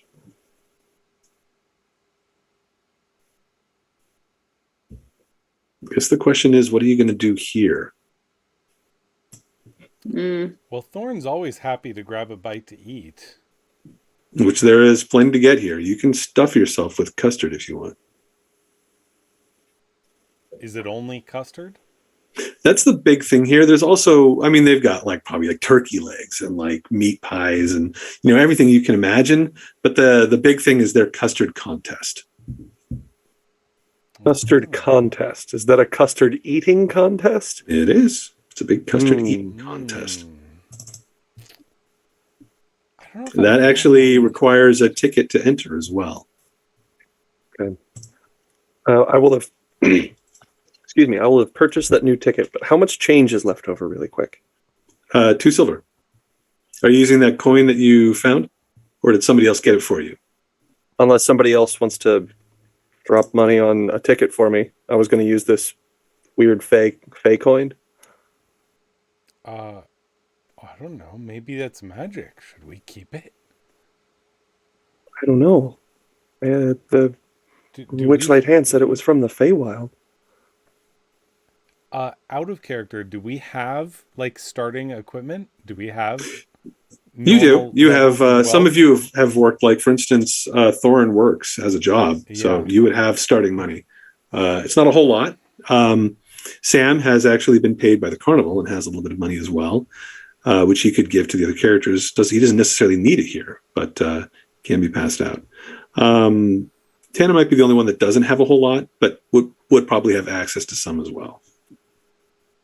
I mean, I don't imagine I have a lot too if I'm running a chapel. No, not a lot, but you might have like a few silver. I'll buy that ticket for you. You hold on to that coin. There's something tells me hold on to that. Probably like a good there's idea. pay involved, so could come in handy. I'll probably skip the contest so that I can sample all the different foods that are available. I don't want to just eat custard. You said there's bards around. Mm-hmm. I want to go up to one of the bards and be like, have you met a man named Bertram Fallvale? He may have been requesting a certain song over and over again. You go around and you ask. Are you just asking a bunch of them, or just like in the first one I you can see? get a hold of. All right. So you spend like the next hour sort of asking questions, I think, and you guys getting food, relaxing here a little bit, maybe trying to gather information in general. Give me an investigation check for Tana. Sure. And anybody else that wants to aid in that, if they are, roll twice and roll with advantage. I'll assist. All right. Okay. First one's a 12. Second one's a 5. So 12 it is. Wait. Do I want my ability check, guys? Do I want to use my seed? Or should I wait on that? It's a good question. You're asking specifically about Bertram at this point, right? Mm-hmm. I think save the seed. All right. Save the seed. Life All or right. death. 12 is enough to get you information that no one has seen him at this event. Some people do know him because he's come to this like every 8 years for like the last 40 years. He's almost like a local celebrity when it comes to Glen Hollow, but nobody has seen him this year, which is a little weird. And a couple of them mentioned that, like, we expected to see him. He's normally over here, right over there, listening to all the different bards singing. He's big into music. Hasn't done many of the other events in a long time. Older man there, kind of weak of heart, I suppose. Do you know where he was from? I'm not sure. Maybe Baldur's Gate? Did he say Baldur's Gate? Maybe that. Waterdeep? Just follows the carnival around. I know he's not from this area, so. Oh, no. He's not from Glen Hollow at all. I know he always traveled. It was a big deal for him. Sort of a pilgrimage. Huh. All right. Well, thank you very much. Oh, you're welcome. Was anybody looking over at the contest? I think Thorn said he was going to skip it. Sylphira is looking at the contest? I mean, She's eyeing it. I might watch. She's considering. Considering it. Can I ask somebody how it works? Yeah, they tell you how it works. They set it up about once an hour, and so you'll have another chance to do this later on if you decide not to do it now. But the contest is you have 60 seconds to see how many of these fairy custard cakes you can eat in that amount of time. It's literally just that. You got 60 seconds. Cram as many as you can. I'll give it a go. Sure. Sure. She's living it up. She wants to purge the weird mine mystery memories. Does anybody else going to get involved in this? Saphira seems interested. I'll cheer her on. All right. You sit down at this table. There are 7 other contestants, I believe. Let me see. 5 other contestants, and they kind of the rules are simple. Eat as many as you can in 60 seconds. Let's keep the bag of holdings out of this, and any sort of magic tricks and whatnot. Let's keep those to a minimum. It's all about the size of your stomach. And you sit down with this group, and then they give sort of a countdown, and there's a big fanfare type of thing. And at the count of 3, they're like, "All right, go! Eat as many as you can, go!" And the person next to you just grabs like 2, starts shoving them in their mouth, and everybody else starts just going to town. I start a little gingerly with like eating one quickly, and then another one, and then I get into it, and then I just start going. Yeah. At first, when you're tentative about it, there's a Witchlight hand that comes by and say, "Come on, you're not going to win like that. This isn't just an panic and start eating faster." All right, so the mechanics of this are a little funny. You can eat as many cupcakes safely as 3 plus your Constitution modifier. What is Sylphira's Constitution modifier? None. All right, so you get 3 of these down, and you're already starting to feel a little full. Let me put the others down here real quick. Oh no! What have I done?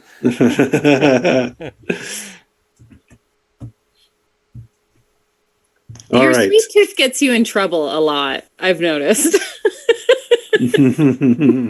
Maybe. All right. Once you get past 3 of these cupcakes, you have to then make a Constitution saving throw to continue getting them down. I'm going to roll for everybody else here. Did you blow it on the first one? Got a natural 1. Oh my god. Oh man. Sorry everybody for that hyena laughter. Oh my god. All right, so this is how the failure of this is not instant like barf, although with a 1 it's pretty close.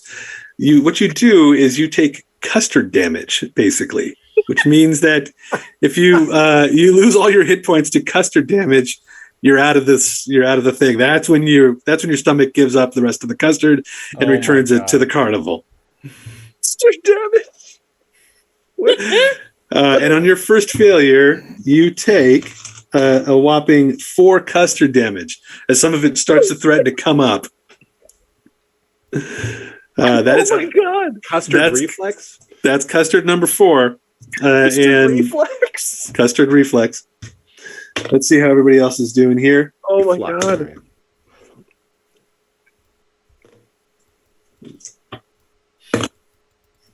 One guy down at the end is barfing on 4 already. This is like, whoa, and just it spews off to the side. You have one person out just in round 1.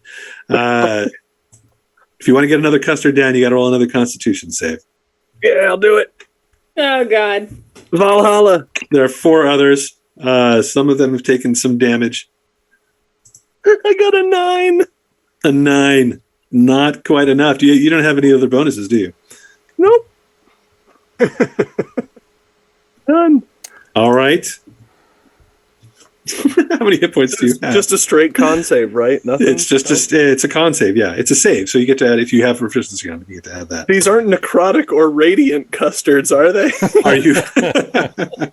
Do you have like resistance to necrotic and radiant? No, unfortunately, they're not. And That's the other carnival that has those. necrotic custard. What a great band name. Necrotic custard. Other carnival. One of I'm the sorry, Sulfira. I should have joined you. I would Same. actually be good at this.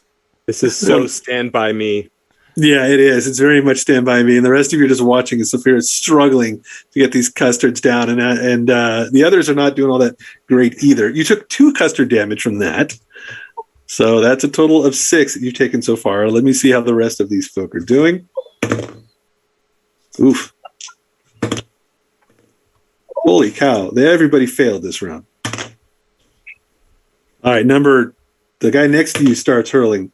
Person next to them is hurling. Holy Ah, cow.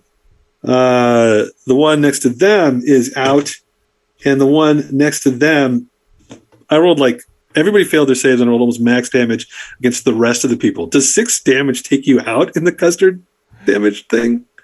2 health left. You have 2 health left. All right, so this is like you get to the end of this You can this do thing, it. and the 4 next to you, like they must just have gotten set off by the first person that was like puking, who's probably in the back, just like oh, and he's got it like down his chest and whatnot. And the rest of them, it's just like this is total like Stand By Me, where it's just chain reaction, custard, vomiting. And luckily, Sylphia, you managed to hold it in just long enough and survive to the 5th custard. And the Witchlight hands around her like, is that it? Wow. You guys, what'd you do? Go to the food tents or something beforehand? Eat too much candy on the way in? All I had was candy floss. It's the worst. That'll do it to you. You're lucky you made it this far. I'm so full. Do you have milk or water? No, but we got a prize here for you. Hooray! Yeah, those that win the custard eating contest, there's a special prize for them. And they come out and they have this little box. And there's like a little bow on top of it. And they're like, here you go. And they open up the box.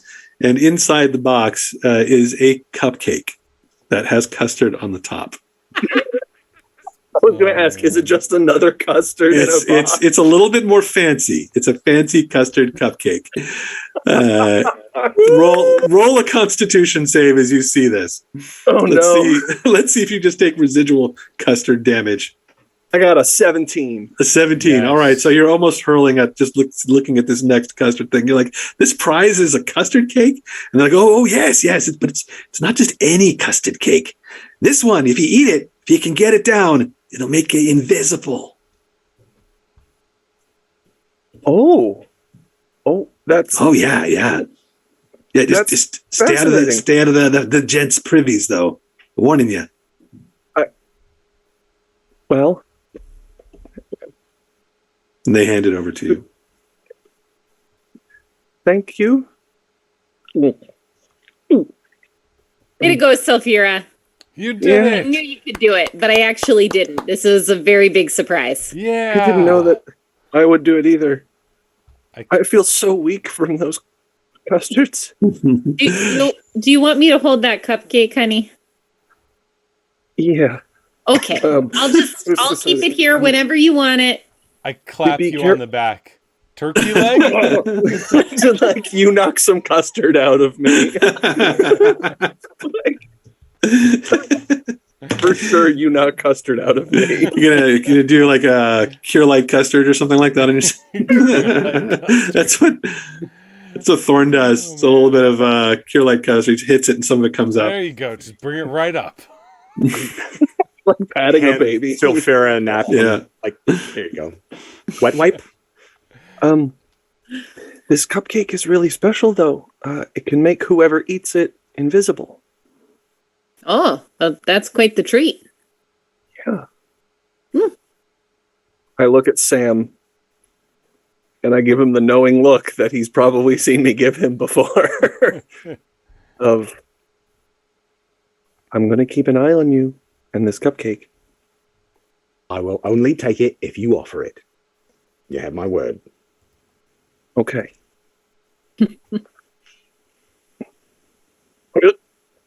I burp up just a little bit more custard. All right, so The you take. We'll say that you take a short rest here in the feasting area for like the next hour as Saphira is recovering and try maybe taking Tums or something like that. The moving forward, you guys at this point, I think you're just waiting for this big top event to arrive. And unless you want to do anything else before that, we'll just skip right to it. Not particularly. All right. On to the big top then. By this time, Saphira, you're fine. The custard damage is pretty much just temporary. It's not real damage at all, so you don't even need to like heal it or anything like that. But then around midnight, the moment that you've been waiting for this big top extravaganza arrives. You make your way over to it, just as the rest of the crowds are going there as well. The Witchlight hands in the area have begun sort of walking around, gathering people up, spreading the word that this extravaganza, is the life of the party at midnight, and everyone should attend that wishes to see the amazing acts of all of the Witchlight performers.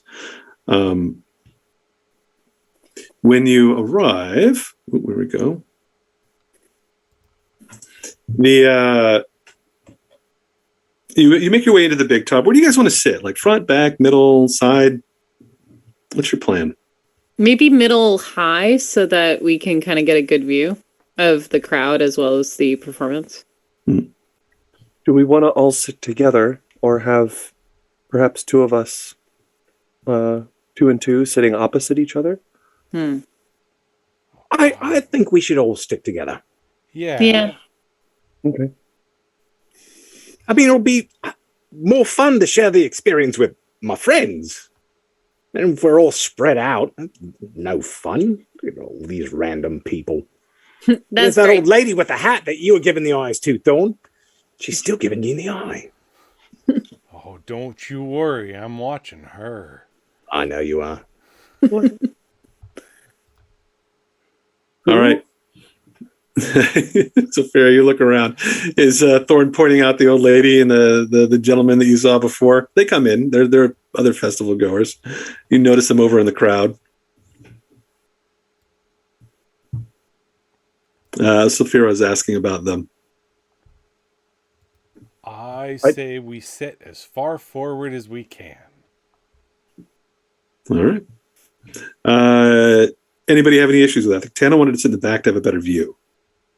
Well, not back, just kind of not Middle or right something? in the middle, but Like top third-ish. yeah, Top top third. third, because then All you right. can see part of the crowd. All right, you find some seats and you wait not too long before the lights dim in the big top and a hush falls over the crowd. And then a moment later, a spotlight appears and illuminates this lithe elven figure that's sitting in a silver hoop suspended from the center of the big top. The elf, it wears a dazzling suit of diamond-paned mirrors, has a pair of butterfly wings on its back, and it's holding a scepter that's topped with a spinning, like, ruby vein. It calls out to the crowd, "Welcome, one and all, to this evening's extravaganza. I am Mr. Light. Prepare to be delighted." And he begins to descend and music starts playing. Performers come out, tumblers, clowns, stilt walkers, and different performances begin to be kind of arranged in this big top over the course of the next hour. You see a large bugbear come out performing feats of strength, carrying and lifting heavy things, even pulls people out of the crowd and, holds them up. At one point, Palasha the Mermaid is rolled out in a small bathing pool and gives another performance similar to the one that you gave on the lake. You even see Candlefoot out here, whom you've talked to before. Since he's a mime, he doesn't need to speak or anything, and he's doing his performance, but it's a little subdued, and it's not quite like up to the par of the rest of the performers you've seen. But after him, you see fairy dragons with bright streamers and a troop of acrobats and clowns, fire breathers, all the rest of these different acts you've seen throughout kind of in different parts of the carnival since you've gotten here. I'm assuming you just keep your eyes open for this kinku that you this is like the reason you've come here, and you keep your eyes on the crowd for this time, and you don't see anything, no sign of this kinku anywhere. What about other cloaked figures? Roll a perception check for me. 22. Everyone or just Sam? Just Sam, because Sam is the only one who's actually seen him. What'd you get? 22. 22. You see kind of off in one corner, sitting at the end of one of the stalls, a cloaked figure that looks a little familiar to you. Like that could be it. They've got their hood up. They seem to be alone. And you're fairly certain that that's the one you followed before. All right, I'm just going to keep my eye on him. All right. You watch him pretty much throughout the rest of this performance. They stay where they are, but they seem to be sort of like gauging the crowd. Like they keep kind of looking back up into those that are sitting in the stands, and they don't seem to be having a good time. But they don't do anything overtly suspicious beyond that. As the rest of the performers from the actual carnival wrap up their different acts, Mr. Light reappears again, sort of near the end of the show. And as he does, he steps out to the front of everyone, like at the center of the ring, and he calls out to the crowd. He says, "Now is the part of our journey where you perhaps come and join us. Is there anyone out in the crowd that considers themselves a performer, an artist, an entertainer, someone that brings joy to the place they're in? Do you sing? Do you dance? Do you tumble? Can you spit fire or perhaps create illusions?" It seems like he's and Sam, you raise your hand. Is anybody else interested in performing any sort of an act? My performance is not great. It's not necessarily, well, I mean, it might be, it's a bit of performance, but it's also, if you've got like a different talent, then you could do something else. But if this is not your thing, it's easily I'm not bad with a sword. I don't think I would let Sam go alone. Well, Sam is raising his hand. What was that for Saphira? She slowly raises her hand. All right. Quietly. Go, Mr. Light gestures over at Sam and Sylphira. You, both of you, yes. I think I know you. He points at Sam with a smile. Think you do too. Was Thorn saying something? Just cheering Sulphira on, unless they have something that could be used for a feat of strength or athleticism. Mm-hmm. If you can think of something, they probably have it. They've done everything here. There was the Bugbear, was the first axe that came out, who was performing feats of strength, bending bars, lifting things like that. Sure, I wouldn't mind bending some bars. All right. The three of you come out, and as you do, Mr. Light approaches you, kind of dances around the group, says, "What do you do? How can you entertain the crowds tonight? You, milady, what about you?" He says to Sophia. Well, I kind of, I don't know, I guess I don't really have a sack or I have a satchel, I'll say. Mm-hmm. Kind of pull a satchel forward, and I flip it open, and I flip through, and I pull out a small lyre, and I pluck it gently. Louder, please, louder. They can't hear you in the back. Full strum. Sing out, Louise. And I slowly, kind of with still very shook and and nerves, begin plucking out a lullaby that my parents taught me as a kid, and then I start to sing in Celestial. Oh, All right. Give me a. Do you have a performance skill for? Are you trained with this instrument? I am.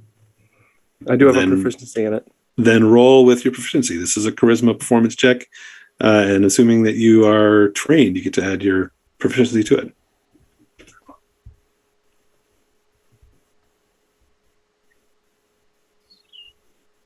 12. 12. It's not quite up to what the carnival standards are, but it's not bad. It just doesn't quite, like the people in the back can't quite hear you. You're perhaps a little bit too timid in your performance. And Mr. Light he tries to urge on the crowd a little bit and give a little bit more to you, but it just doesn't quite get there. What about Sam? Once Saphira steps out of the light, what is Sam doing? So here's a question. Mm-hmm. Do I still have that bag of pixie dust that I first won? I think you do. Okay. Can I get some juggling balls, please?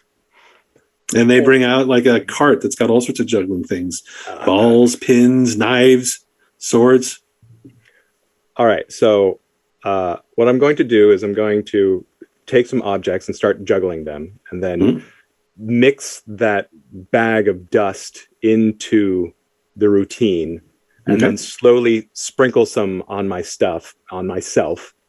And as the magic starts to take effect, rise slowly up into the air, continuing to juggle things. All right. Roll performance and roll it with advantage. And actually use, if your dexterity is better than your charisma, use that. Okay. It's actually the same. So that's a nat 19 Nice. for a Nice. 22. Or That is a pretty spectacular performance. You can't beat that, can you? unless I roll a nat 20, which I did not. No. Okay. So your performance goes off very well. This one it wows the crowd. They did not expect you to be a normal, fair goer, to be floating in front of them and juggling things in the big top. And you get a bit of a standing applause by the end of your routine. When you come back down, Thorn, there's now sort of a big act to follow. What does Thorn do? Ooh, that was really good, Sam. Great job. I thank you. I'd like to go just try to find the heaviest thing I can here and pick it up. Okay. There are some heavy dumbbells. You could pick up a person. There is let's say that there is a small platform that Mr. Light has announced from. That's something kind of big and heavy that's in the middle of the ring. Do you want to try to pick that up? Sure, I'll pick that up. I'll try. All right. As you move over to the platform, Mr. Light comes dancing across and leaps to the top to sort of give you a little bit more of a show and something to for the people to see rather than just a big heavy I give object. him a little thumbs up. Yeah, that's perfect, sir. All right, roll your strength. Okay. You get to roll this with an advantage, I think, right? The Goliath ability doesn't give me advantage, but it does let me double my carrying and lifting capacity. So Okay, what is your strength? 19. 19, and so that means your carrying capacity is ridiculous. You're able to lift this thing up pretty easily, and in doing so, I will let you make a performance check with strength as your base rather than charisma, and let me know what you roll. Okay. That is a 10. A 10? Do you want to use any inspiration or anything else? I do have inspiration. Sure. I'll try using inspiration. Let's see if I can make this any better. Come on. Yes, that's much better. 24. Oh, that is much better. So you lift this thing up. Considerably so. Yeah, considerably better. For a moment, you go to grab this thing and lift it up, and there's a brief moment where it almost feels like it's too heavy for you, and the people in the crowd are like, whoa, whoa, like they think you're going to fail, and you think you're going to fail, and then suddenly you just get this burst of strength, and you pull it up, and then you just pull one hand away, and you're holding this thing, sort of above your head with Mr. Light, balancing on top of it. I do a full circle like that, waving to the crowd. All right. Before I set it down. And the crowd is they love this. They're going crazy for it. Everybody except one person. Sam, you've been kind of keeping an eye on this figure in the sides, and as Thorn is sort of making this last turn with Mr. Light, someone yells out from the crowd, and Sam, you see it. It's this hooded figure, and they say, it ain't fair. He's a big giant. It's easy for him. I'm just going to point him out. You, that guy, stay where you are. And he kind of you point at him, and he looks around, and then just kind of leaps off the seats and starts heading behind the bleachers towards the exit. What about Thorn? Thorn, you hear this as well. Does this throw you off at all? Oh, I glare at that old lady. Yeah, you glare at the old lady. Right in the front row, and the guy, and she just bumps the guy next to her, and he's like, "Whoa, what? He's a giant!" And does Sam just run off after this person? Is that what's going on? What's everybody else doing? Thorn, you're still holding Mr. Light, and glaring at the wrong culprit. Tana and Sylphira, you both see Sam point, at this figure, and then run off the stage. I'm gonna gesture to the people who are kind of still on stage, just stay there, hold it out, and I'm gonna go chase after Sam. All right. So some people in the crowd maybe think that this is part of the act as well, as Sam dashes off after this figure. And there's a tiny bit of confusion, but it's not enough to dull the mood. What is Sylphira doing? You were kind of out with Sam. I don't know. I imagine I'm still kind of nervous and shaken. Okay. Still ooh. So he points Heckler out. Thorn, you're still in the ring?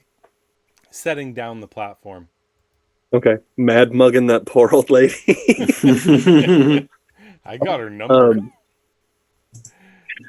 All right. So it seems as if Sam is the only person given hot pursuit. Sam, give me a...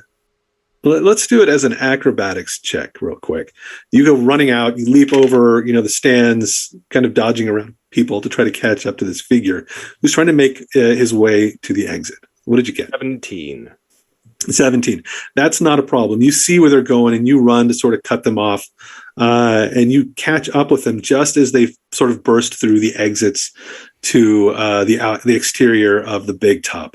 There's not a whole lot of people out here, and as you come running out, you see them kind of turning to the right and heading off, sort of trying to get behind the tents. They look over their shoulder and look at you, and they're stunned a bit that you've already on their tail, and they keep running. Roll one more acrobatics check for me. 23. All right. Yeah. You catch up with them between a few of the tents, right near, not too far from the staff area. And they turn back one more time, trying to ditch you, and they trip over a part of a wagon and just go face first into the dirt. And as you come racing up to them and grabbing them, by their cloak, you pull them over, and as you do, you see that this human face that you saw at first is fading away, and that beneath this illusion is a black feathered kenku.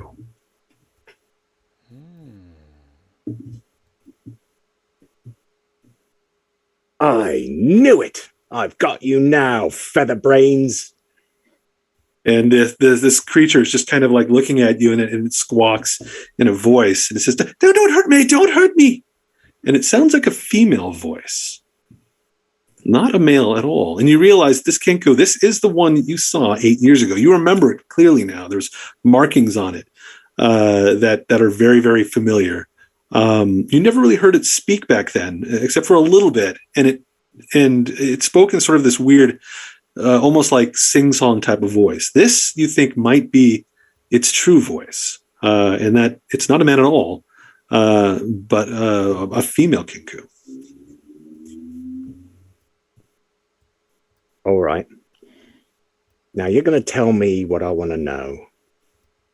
And if you do, no harm will come to you. I'll tell you. Just don't hurt me. Don't hurt me, Sam. You know me. Yes, I do. I was told to stay away, but I can't stay away. I have to talk to them. We have to talk to them. They know things. Them who? Mr. Witch and Mr. Light. We must force them to talk to us. Great, yeah. Let's go do that. All right. Can I catch up with them yet? I think at this point, yeah, you come right around the tent and you find Sam, basically over this kenku. And you probably didn't see like too much before, other than a glimpse of like a human running out of the tent ahead of you. But now you see that Sam is over them. And this is, again, you recognize this kenku as well from 8 years before. This kenku that knew your parents, must know things about what happened back then. And you have them in your grasp and the opportunity to maybe learn some things from them. And I think this is possibly, well, I don't know. What does Tana say when Tana arrives? Let's give you a moment here. She'll probably look down at the Kenku and go, "Heavens to Betsy. It's the Kenku! You got it! That's incredible, Sam! Don't let it go. We got Don't let it questions go. for And yes, you. I am incredible. Thank you very much. You are incredible. We all knew that." All right. We will pick it up here in the next game. This is a good place to stop. We've gone a little bit over. And in a week from now, we'll see what you can learn from this Kenku.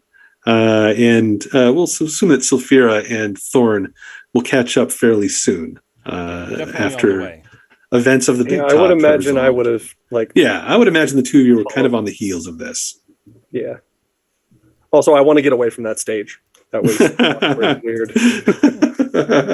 For Sylphira, stage fright, just bad night for Sylphira. Stomach full of custard.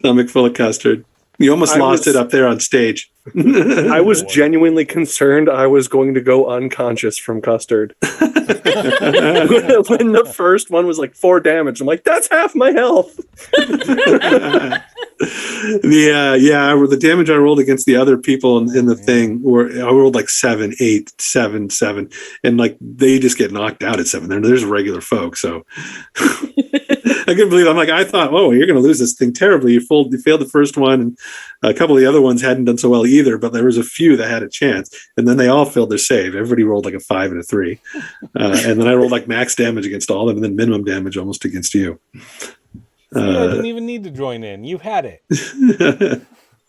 Yeah.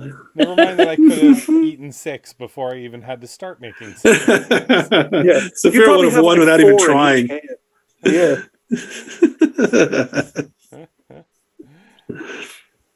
All right. Well, let's hold it off for here then. And everybody, we'll see you next week. Same time, same place. All right. Guys, Thanks, Bye, everybody. Have a good night. come back. All right. Like and subscribe. Like and subscribe. Tell your friends. Like and subscribe. Like and burp.